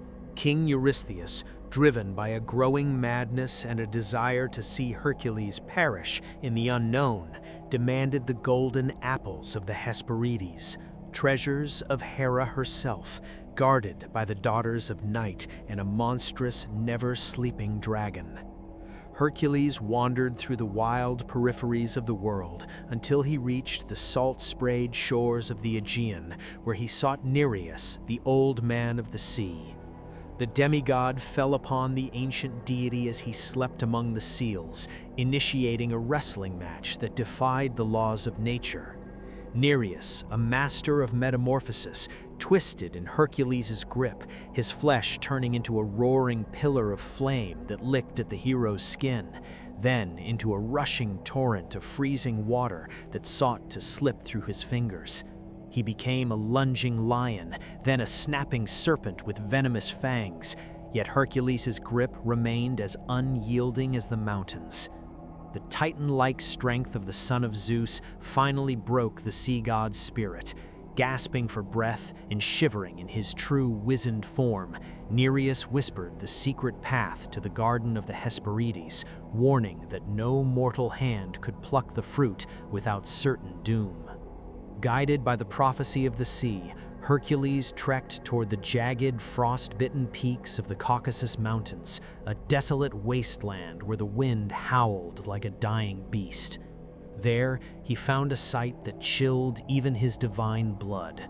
Prometheus, the titan who had gifted fire to humanity, bound to a monolithic rock by unbreakable chains of celestial iron.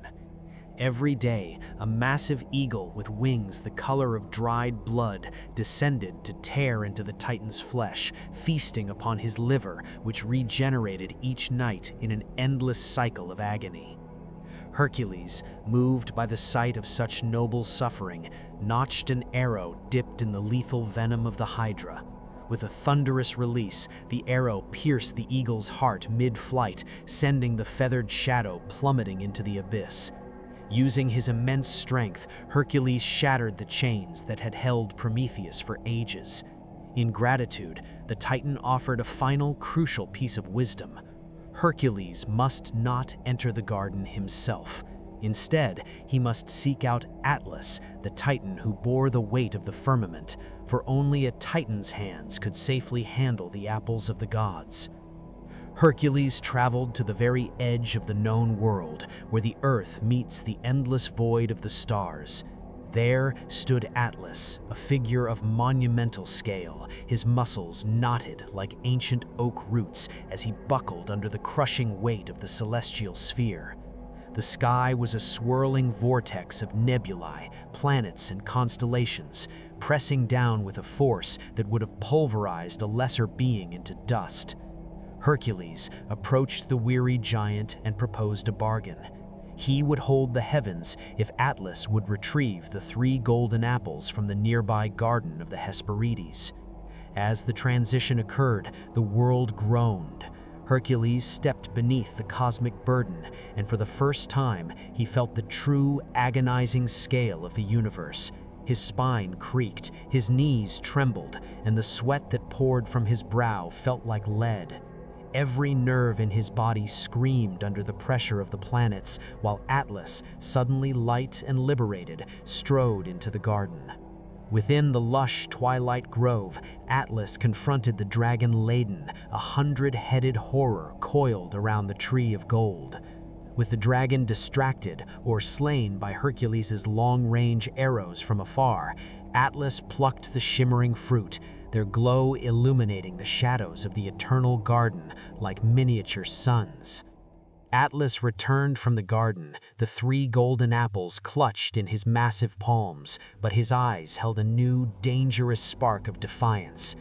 Tasting the sweet air of freedom for the first time in eons, he looked at the straining Hercules and declared that he would deliver the apples to Eurystheus himself, leaving the demigod to hold the sky for all eternity. Hercules, his mind racing even as his body threatened to collapse under the weight of the constellations, realized that strength alone would not win this day. He feigned a humble submission, his voice strained and raspy as he agreed to the Titan's terms. "I accept this fate," he groaned, "but the weight is chafing my shoulders. Please, great Atlas, take the sphere for but a moment so I may fold my lion skin into a pad to ease the pressure." The Titan, arrogant in his newfound liberty and sensing no deception from the desperate hero, set the apples down and stepped back under the celestial burden. The moment the sky settled back onto Atlas's massive shoulders, Hercules snatched the golden apples from the grass. With a final mocking salute to the trapped Titan, Hercules turned and began his long journey back to Mycenae, leaving Atlas to scream his fury into the cold, uncaring void of the stars. To face the king of the dead, Hercules knew he could not simply march into the abyss as a common butcher. He required the spiritual armor of the initiated. He traveled to the sacred groves of Eleusis, where the air was thick with the scent of pine, sacred barley, and the rhythmic, low-thrumming chanting of the mysteries. Under the guidance of the high priest Eumolpus, Hercules underwent the profound and secret rites of the Eleusinian mysteries, a necessary purification to cleanse his soul from the bloodstain of the Lernaean Hydra and the lingering echoes of his past madness. The flickering torchlight cast long, dancing shadows against the ancient temple walls as he was taught the hidden geography of the afterlife, preparing his mind for a journey beyond the veil of mortality that no living man was meant to walk. This was a psychological fortification, a cleansing of the spirit that allowed him to stand at the jagged mouth of the cavern at Tainaron, not just as a warrior of muscle, but as a man who had glimpsed the eternal and mastered his own internal darkness. The transition from the warmth of the Mediterranean sun to the damp, chilling breath of the cave entrance was visceral, a threshold where the laws of the living began to fray, and the heavy, silent weight of the infinite earth seemed to press against his very soul. The descent into the underworld was a journey through a landscape of absolute nightmare and profound sorrow, where the very atmosphere felt like a heavy, suffocating shroud of cold ash. Hercules navigated the jagged obsidian paths that wound downward into the bowels of the world, passing through regions of eternal twilight until he arrived finally at the banks of the river Styx. There stood Charon, the skeletal ferryman, his eyes glowing like dying embers in the gray fog, his boat a rotting vessel that groaned under the weight of the countless dead. When Hercules stepped onto the craft, the ancient wood shrieked, and the boat sank dangerously low into the oily black water, for his living weight was a burden the ferryman was never meant to carry. Around them, the shades of the dead fluttered like dry leaves in a winter wind, their voices a discordant, haunting whisper of lost memories and unfulfilled desires that echoed off the cavern walls. Charon, initially resistant to transporting a living hero and baring his teeth in a silent snarl, felt the sheer divine power radiating from the son of Zeus and begrudgingly poled the boat through the thick spectral mist. The silence of the crossing was absolute and terrifying, broken only by the rhythmic splash of the oar in the river of hate, as Hercules stared into the gloom, his eyes searching for the gates where the three-headed guardian waited. Upon reaching the sunless palace of Hades, Hercules stood before the throne of the Unseen One and his pale, silent queen, Persephone. The hall was constructed of solid shadow and precious, cold gems that had never seen the light of day, radiating a majestic indifference to the struggles of mortal men. Hades, draped in robes of woven night and holding a bident of dark metal, watched the hero with eyes that held the stillness of the grave, listening as Hercules requested permission to take the hound Cerberus to the surface to complete his penance. The King of Shadows offered a terrifying bargain that would have broken any other hero. Hercules could take the beast, provided he could subdue it using nothing but his bare hands, eschewing his club, his arrows, and even the protection of his impenetrable lion skin cloak. It was a challenge designed to test the absolute limits of his demigod strength, for Cerberus was no mere dog, but a chonthic titan of muscle, venom, and raw primal aggression. Hercules accepted the terms without a moment's hesitation, stripping himself of his weapons and standing before the god of the dead as a man reduced to his primal essence, ready to face the ultimate personification of savage nature in the pitch-black heart of the abyss. The battle with Cerberus was a cacophony of snarls, hisses, and the sound of straining sinew that echoed through the hollow, infinite caverns of the dead. The beast lunged from the shadows, its three massive heads snapping with teeth like daggers, while its tail, a living, venomous serpent, lashed out with lightning speed to strike. Hercules dove into the fray, wrapping his massive arms around the thick neck of the beast, feeling the hot, sulphurous breath against his skin and the scraping of claws that could rend iron as easily as parchment. Each of the three heads fought with a different, savage intelligence, one biting at his shoulder, another snapping inches from his throat, while the central head roared with a sound so primal it could stop a man's heart. He felt the cold, dry scales of the snake-tail whip around his legs, trying to pull him down into the dust of the underworld, but he planted his feet firmly into the cold stone of the underworld. With a roar of his own that rivaled the beast's, he applied a crushing, relentless pressure to the hound's throats, not seeking to kill, but to dominate. He became a titan of flesh and bone, a physical manifestation of indomitable human will, slowly forcing the thrashing, multi-headed nightmare to submission, until the beast's growls turned to desperate whimpers, and its fierce resistance collapsed into a heavy, defeated stillness. Dragging the subdued guardian back through the winding, lightless tunnels and out into the blinding radiance of the mortal world was a feat of sheer endurance that defied all logic.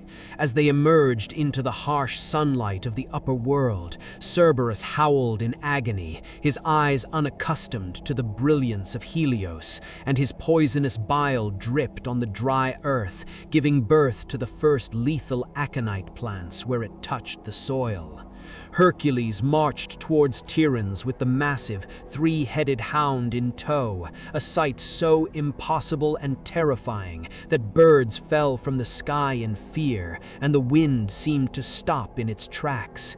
When he reached the gates of the city, the sheer presence of the underworld's guardian sent the populace into a frantic, screaming panic, as the shadow of the beast stretched across the stone walls like a dark omen. King Eurystheus, hearing the three-headed roar and seeing the impossible horror approaching his courtyard, was seized by a paralyzing primal terror that stripped him of all royal dignity. Without a second thought, the king scrambled into his great bronze storage jar, hiding like a frightened child and trembling as Hercules presented his final terrifying prize. In that moment, the power dynamic was shattered forever. The 12 labors were finished, the blood debt was paid, and Hercules stood not as a servant of a cowardly king, but as a legend who had conquered death itself and paved his inevitable path to the stars. The Argo was more than a mere vessel. It was a floating pantheon of Greece's most formidable bloodlines. Yet even among such legendary figures as Orpheus and the twin Boreads, the presence of Hercules was an overwhelming force that seemed to tilt the very keel of the ship. When he stepped onto the polished timbers of the deck, the wood groaned in a deep, rhythmic protest, a testament to the divine mass he carried within his mortal frame. He had joined Jason and his band of heroes not for the promise of the Golden Fleece alone, but for a momentary respite from the crushing weight of his 12 labors. On the open sea, beneath the vast, uncaring vault of the heavens, he sought the simplicity of the oar and the companionship of brothers in arms. Beside him stood Hylas, a youth of extraordinary beauty and grace, who served as the hero's squire and cherished companion. To the Argonauts, Hercules was a living fortress, a titan whose strength ensured their survival against the terrors of the deep. But to Hercules, this voyage was a fleeting dream of belonging to a world that usually feared his shadow. As the Argo charted its course toward the mystic east, a rowing competition broke out among the heroes, a test of endurance that saw men of renown collapse in exhaustion under the relentless sun. Hercules, however, moved with the steady, unstoppable precision of a tectonic plate. His strokes were so powerful that the Argo surged forward like a launched spear, leaving the other rowers gasping in his wake. In his fervor to prove his vitality, the great hero pulled with such titanic force that his massive oar snapped like a dry twig, the splintering wood echoing across the water like a thunderclap. This moment of raw, unbridled power necessitated a stop at the coast of Mysia, a land of lush emerald forests and hidden springs. It was here, amidst the whispering reeds and the scent of wild thyme, that the destiny of the voyage would shift. While Hercules ventured into the woods to fashion a new oar from a massive fir tree, Hylas wandered off with a bronze pitcher, seeking a cool spring to quench the hero's thirst, unaware that the beauty of the divine can often be a curse in the eyes of the supernatural. In the heart of the Mysian glade lay the spring of Pegae, a pool of water so clear it seemed to hold the secrets of the earth within its depths. As Hylas leaned over the mossy bank, the moonlight caught the reflection of his face, drawing the attention of the water nymphs who dwelt in the liquid shadows below. These ethereal beings, captivated by the youth's mortal radiance, did not seek to harm him with malice, but rather to claim him for their own eternal submerged world. As Hylas dipped his vessel into the water, a dozen pale, slender arms rose like lilies from the depths, encircling his waist and pulling him downward. His cry was short, a sudden gasp of air silenced by the cold embrace of the pool. The surface of the water rippled briefly, and then smoothed into a terrifying, glassy stillness, leaving nothing behind but the empty bronze pitcher resting on the muddy bank. The forest returned to its nocturnal silence, a silence that would soon be shattered by the roar of a desperate god-king. When Hercules returned to the shore and found only silence where Hylas should have been, a primal, jagged fear took hold of his heart, a fear greater than any he had facing the Hydra or the Nemean lion. He tore through the undergrowth with the fury of a hurricane, his voice booming through the mountains as he cried out the name of his lost friend. "Hylas! Hylas!" he bellowed, the sound shaking the very leaves from the trees and causing the distant peaks to echo his anguish. He abandoned all thought of the Golden Fleece, all loyalty to Jason, and all concern for the voyage. For 3 days and nights he became a specter of grief, uprooting trees and scouring every cavern and stream, his mind unraveling in the face of this inexplicable disappearance. The hero who conquered monsters was now conquered by his own love and loss, wandering the labyrinthine woods of Mysia like a wounded beast, oblivious to the fact that the tide was turning and the winds of fate were blowing the Argo away from the shore. Aboard the Argo, a heated and bitter debate erupted among the heroes as the favorable winds began to fill the sails. Some, led by the sons of Boreas, argued that they could not wait for a man who had clearly abandoned the mission for his own personal sorrow, but others feared the wrath of the gods if they left their greatest champion behind. Ultimately, the cold logic of the quest prevailed.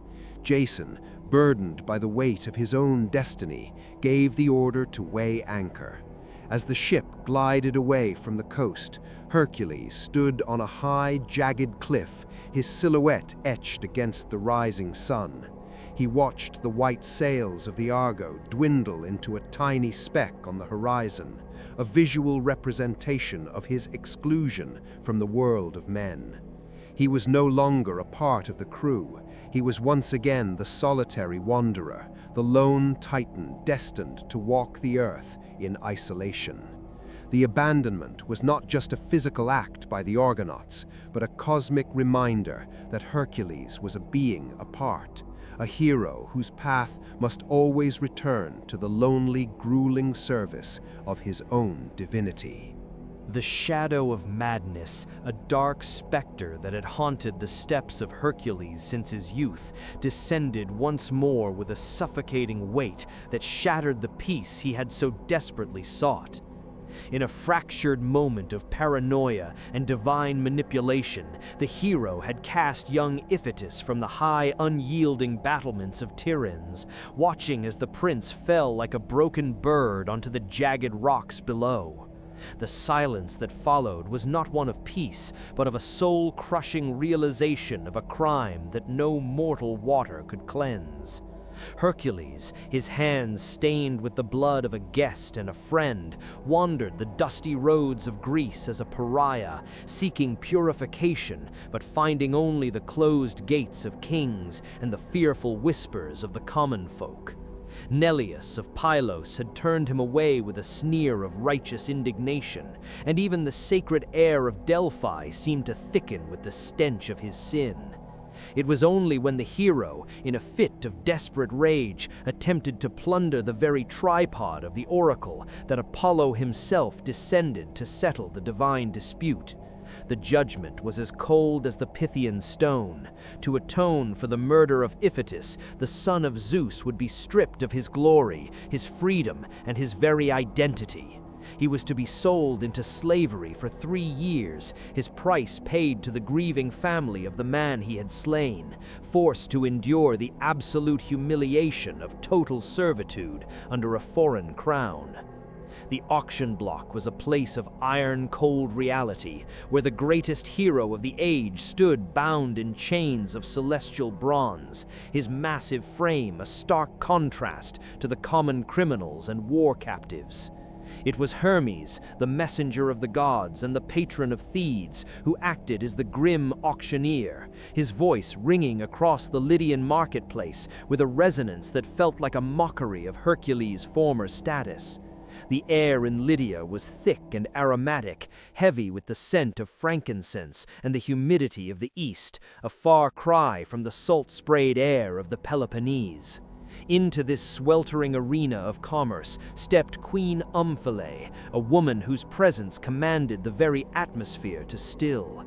She was draped in layers of translucent purple silk that shimmered like oil on water, her gaze sharp and calculating as she inspected the giant before her. With a flick of her golden sceptered hand and a treasury's worth of gold, she purchased the labor of the demigod as one might buy a curious beast for a menagerie. Hercules, the man who choked the life from the Nemean lion and wrestled the hound of hell, was led away in gilded shackles, a mere property of the Lydian throne, destined to trade his club for the tools of a housebound servant.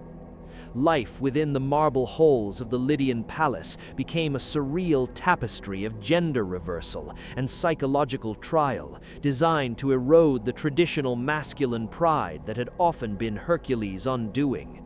Under Omphale's capricious command, the hero was forced to set aside his lion-skin cloak and his iron-bound club, replacing them with the delicate, flowing robes of a Lydian handmaiden. The sight was jarring and intentional. His mountainous shoulders, scarred by 1,000 battles, were draped in fine, saffron-dyed silks that billowed in the warm palace drafts. His massive, calloused fingers, which had snapped the ribs of giants, were now tasked with the intricate, repetitive motion of the distaff and the spindle. He sat at the feet of the queen among her maidens, the soft whirring of the wool the only sound in a room where he was once the harbinger of thunder. Omphale, in a display of ultimate dominance, often donned the Nemean pelt herself, the lion's gaping maw framing her beautiful, mocking face as she paraded his club through the halls.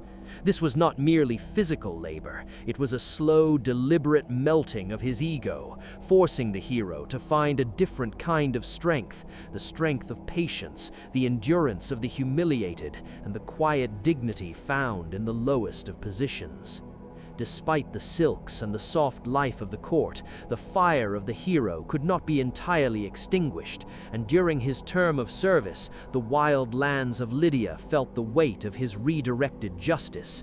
When the bandit Silius, the cruel tyrant of the vineyards, began forcing travelers to labor in his fields before murdering them with their own hoes, Hercules was dispatched to deal with the threat.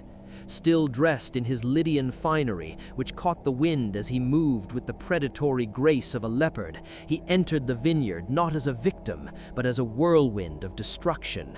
He did not merely defeat Silius, he uprooted the very vines that had been watered with the blood of innocents, tearing the vineyard apart with his bare hands until the land was purged of its master's greed.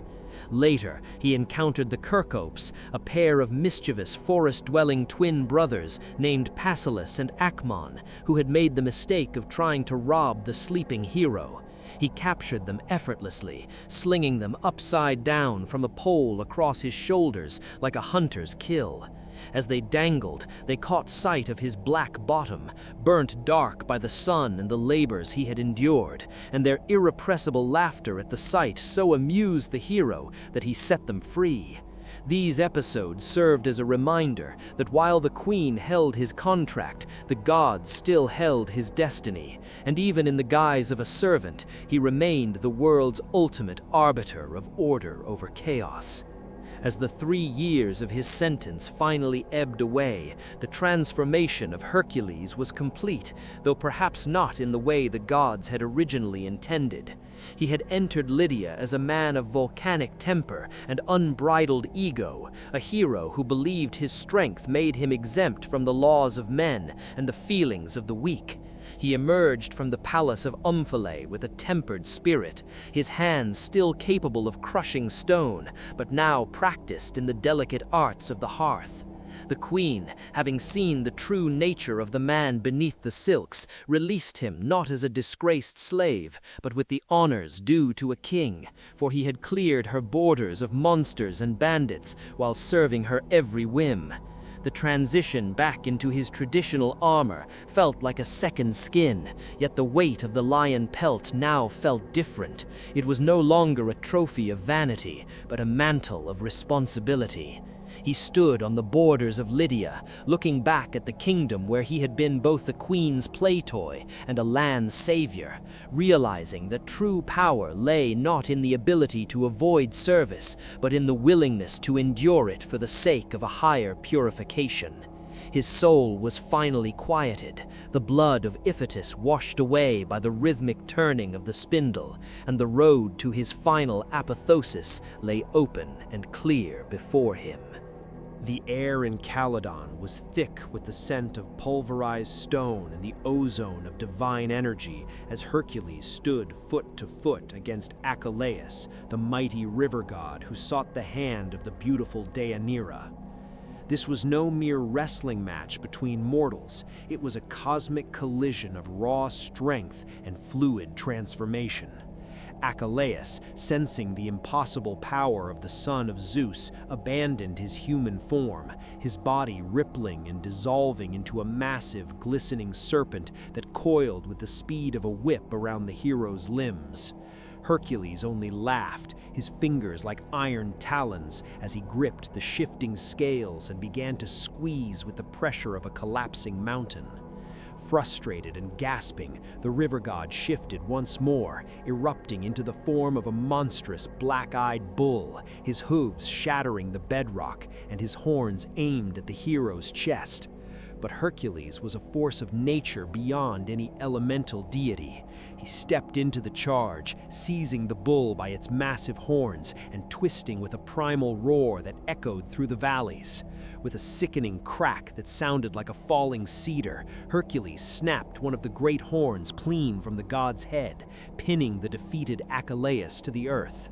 The struggle ended not in death, but in a profound surrender, as the broken god limped back to his depths, leaving Hercules to claim Deianira as his bride, though the victory was shadowed by a destiny that demanded blood for every moment of peace.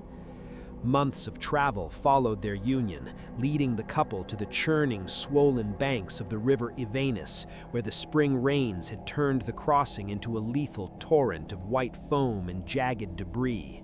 Hercules, carrying his heavy club and the lion skin of Nemea, looked upon the waters with a warrior's calculation, knowing he could swim the current with ease, but fearing for the safety of Deianira. From the shadows of the ancient oaks that lined the shore stepped Nessus, a centaur whose massive equine body was scarred by years of mountain survival, and whose eyes held a predatory glint hidden behind a mask of forced servility.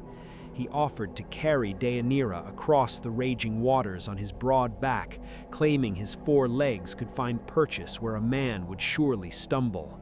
Hercules, perhaps blinded by a rare moment of trust or simply distracted by the logistics of the crossing, agreed to the arrangement. He tossed his weapons across the river first, the heavy bow and the quiver of arrows that hummed with the silent, lingering malice of the Hydra's venom, and plunged into the icy water himself. As he battled the current, his powerful strokes carving through the waves, he did not see the centaur's expression shift from helpfulness to a dark, lustful intent, nor did he hear the soft, nervous breath of his wife as she climbed onto the beast's back. The betrayal was instantaneous and violent. As soon as Hercules reached the midway point of the river, the centaur did not steer toward the opposite bank, but pivoted with a sharp cry, galloped through the shallows, and attempted to flee into the dense forest with Deianira as his captive. Her scream of terror cut through the roar of the rapids like a silver blade, reaching Hercules just as he dragged himself onto the far shore. Wet, mud-streaked, and radiating a divine fury that seemed to scorch the air around him, the hero did not hesitate. He reached for his bow, the weapon that had brought down the Stymphalian birds and the Nemean lion, and notched an arrow tipped with the black, boiling blood of the Lernaean Hydra. With the focus of a predator, he drew the string to his ear, his muscles rippling like corded steel under his skin. The release was a singular, low hum. The arrow streaked across the clearing, a blur of lethal precision that spanned the distance in a heartbeat. It buried itself deep into Nessus's chest, the Hydra's poison instantly beginning its work, turning the centaur's blood into a searing acid that burned through his veins. The beast collapsed to his knees, his breath coming in ragged, bloody gasps as Deianira scrambled away from his twitching, dying frame, her eyes wide with the horror of the sudden violence. As the life ebbed away from Nessus, his dying mind spun a final, catastrophic web of vengeance that would prove more dangerous than any monster Hercules had ever faced. Gasping for air, he whispered to the trembling Deianira, his voice a gravelly rasp of feigned regret and deceptive kindness. He told her that his blood, now saturated with the magic of the hero's arrow, was a potent love charm that would ensure Hercules' heart would never wander to another woman. He He urged her to gather the gore from his wound and the spilled fluids of his death, to keep it secret and use it to stain a garment should she ever fear her husband's love was cooling. Deianira, young and terrified by the legend of Hercules' many past loves, believed the dying centaur's lie. She gathered the dark, tainted mixture into a small jar, concealing it within her robes even as Hercules approached to comfort her.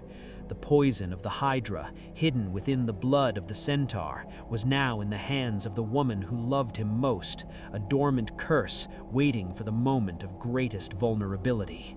As they walked away from the carcass of Nessus, the sun set over the river Evenus, casting long, blood-red shadows across the earth, a silent herald of the slow, agonizing fire that one day would consume the greatest hero the world had ever known. The transition from mortal legend to divine immortal began not with a roar of triumph, but with a scream that tore the very clouds asunder. Hercules, the champion who had wrestled the Nemean lion into submission and outwitted the lords of the underworld, found himself ensnared by a subtle, invisible enemy, the shirt of Nessus. As he donned the fine linen robe sent by his wife Deianira, the latent heat of his massive body activated the dried, venomous blood of the centaur Nessus that had been soaked into the fibers. Within moments, the fabric did not merely cling to his skin, it fused with it, the Hydra's acidic venom waking from its long slumber to feast upon the hero's flesh. Every fiber of the robe became a searing wire, burning through the epidermis and sinking deep into the muscle, liquefying the tissue even as Hercules stood. He tried to rip the garment away, but with every desperate tug, great chunks of his own divine-born flesh were torn from his frame, exposing bone that glowed white with the intensity of the chemical fire. The agony was an absolute suffocating presence, a relentless tide of white-hot needles that turned his blood into boiling lead. The air on Mount Olympus grew thick with the scent of ozone and charred meat, the environment itself seemingly recoiling from the primal suffering of the man who had once held the weight of the heavens upon his shoulders. Driven by a pain that no mortal medicine could soothe and no endurance could outlast, Hercules began his final labor on the mortal plane, the construction of his own funeral pyre. Despite the venom dissolving his sinews, he moved with the grim, unstoppable momentum of a landslide. He uprooted ancient, gnarled oaks from the slopes of Olympus as if they were mere saplings, his hands slick with his own blood and the black ichor of the Hydra, crushing the timber into a massive, tiered structure. The sound of the wood splintering echoed like thunderclaps across the valley below, a rhythmic percussion to his guttural groans. He built the altar high, reaching toward the stars he was destined to join, piling the logs with a precision born of a soul that had already accepted its end. Every movement was a testament to a willpower that transcended physical limitation. Even as his nervous system screamed in a cacophony of torment, his mind remained focused on the singular goal of purification through flame. The environment around the pyre became a sacred, terrible space where the dry grass withered from the sheer heat of the hero's fever and the atmosphere vibrated with the approaching convergence of the earthly and the divine. As the sun dipped below the horizon, casting long, mournful shadows across the jagged peaks, Hercules lay himself upon the summit of the wood, his massive frame draped in the skin of the Nemean lion, which remained untouched by the corruption. He called out to his companions, but they stood paralyzed by the magnitude of the tragedy, unable to bring themselves to end the life of the world's greatest protector. Only one had the courage to step forward, the young Philoctetes. To this loyal friend, Hercules looked with eyes that still burned with a terrifying celestial intensity, and he offered a final heavy gift, the legendary bow and the arrows dipped in Hydra's blood, the very weapons that had carved his name into eternity. With a trembling hand, Philoctetes accepted the burden of the artifacts and, at the hero's command, struck the flint.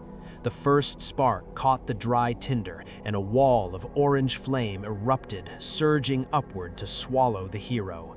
The fire was not a destroyer, but a liberator. It began to burn away the mortal heritage inherited from his mother, Alcmene, stripping the humanity that had bound him to suffering, aging, and the treachery of the flesh. Philoctetes watched, the heat searing his face, as the silhouette of his mentor was enveloped in a roaring golden furnace that seemed to defy the natural laws of combustion. The climax of the transformation arrived with a catastrophic roar from the heavens, as the mortal husk of Hercules turned to fine white ash within the heart of the inferno. A bolt of pure, blinding lightning descended from the zenith, sent by Zeus himself to claim what was truly his. The mortal half, the part of the hero that could bleed and weep, was consumed by the fire, but the immortal spark, the divine essence of the King of Gods, emerged from the flames, untouched and resplendent. No longer a man of muscle and bone, the figure that ascended from the pyre was composed of light and celestial power, a true god of strength. The clouds parted to reveal a four-horse chariot driven by Athena, descending to carry the newly birthed deity toward the halls of Olympus. The earth beneath Mount Olympus shook as the weight of the hero's mortality was finally lifted, and the air filled with the scent of ambrosia and nectar, replacing the acrid smoke of the poison. Hercules had survived the labors, the madness, and the betrayal, emerging not just as a survivor, but as an eternal pillar of the pantheon. As he rose into the stars, the constellation of the Kneeler began to glow with a new, permanent brilliance, marking the moment when the greatest of men finally became the most formidable of gods. The flames of the pyre on Mount Olympus could not consume his spirit, only his mortality. As the smoke cleared, Hercules ascended to Olympus, taking his place among the gods forever as the constellations bore witness to his triumph. Subscribe to Tales of Legend to witness more sagas of blood and glory. Which of the 12 labors do you believe was the most impossible? Comment below and let the legend live on.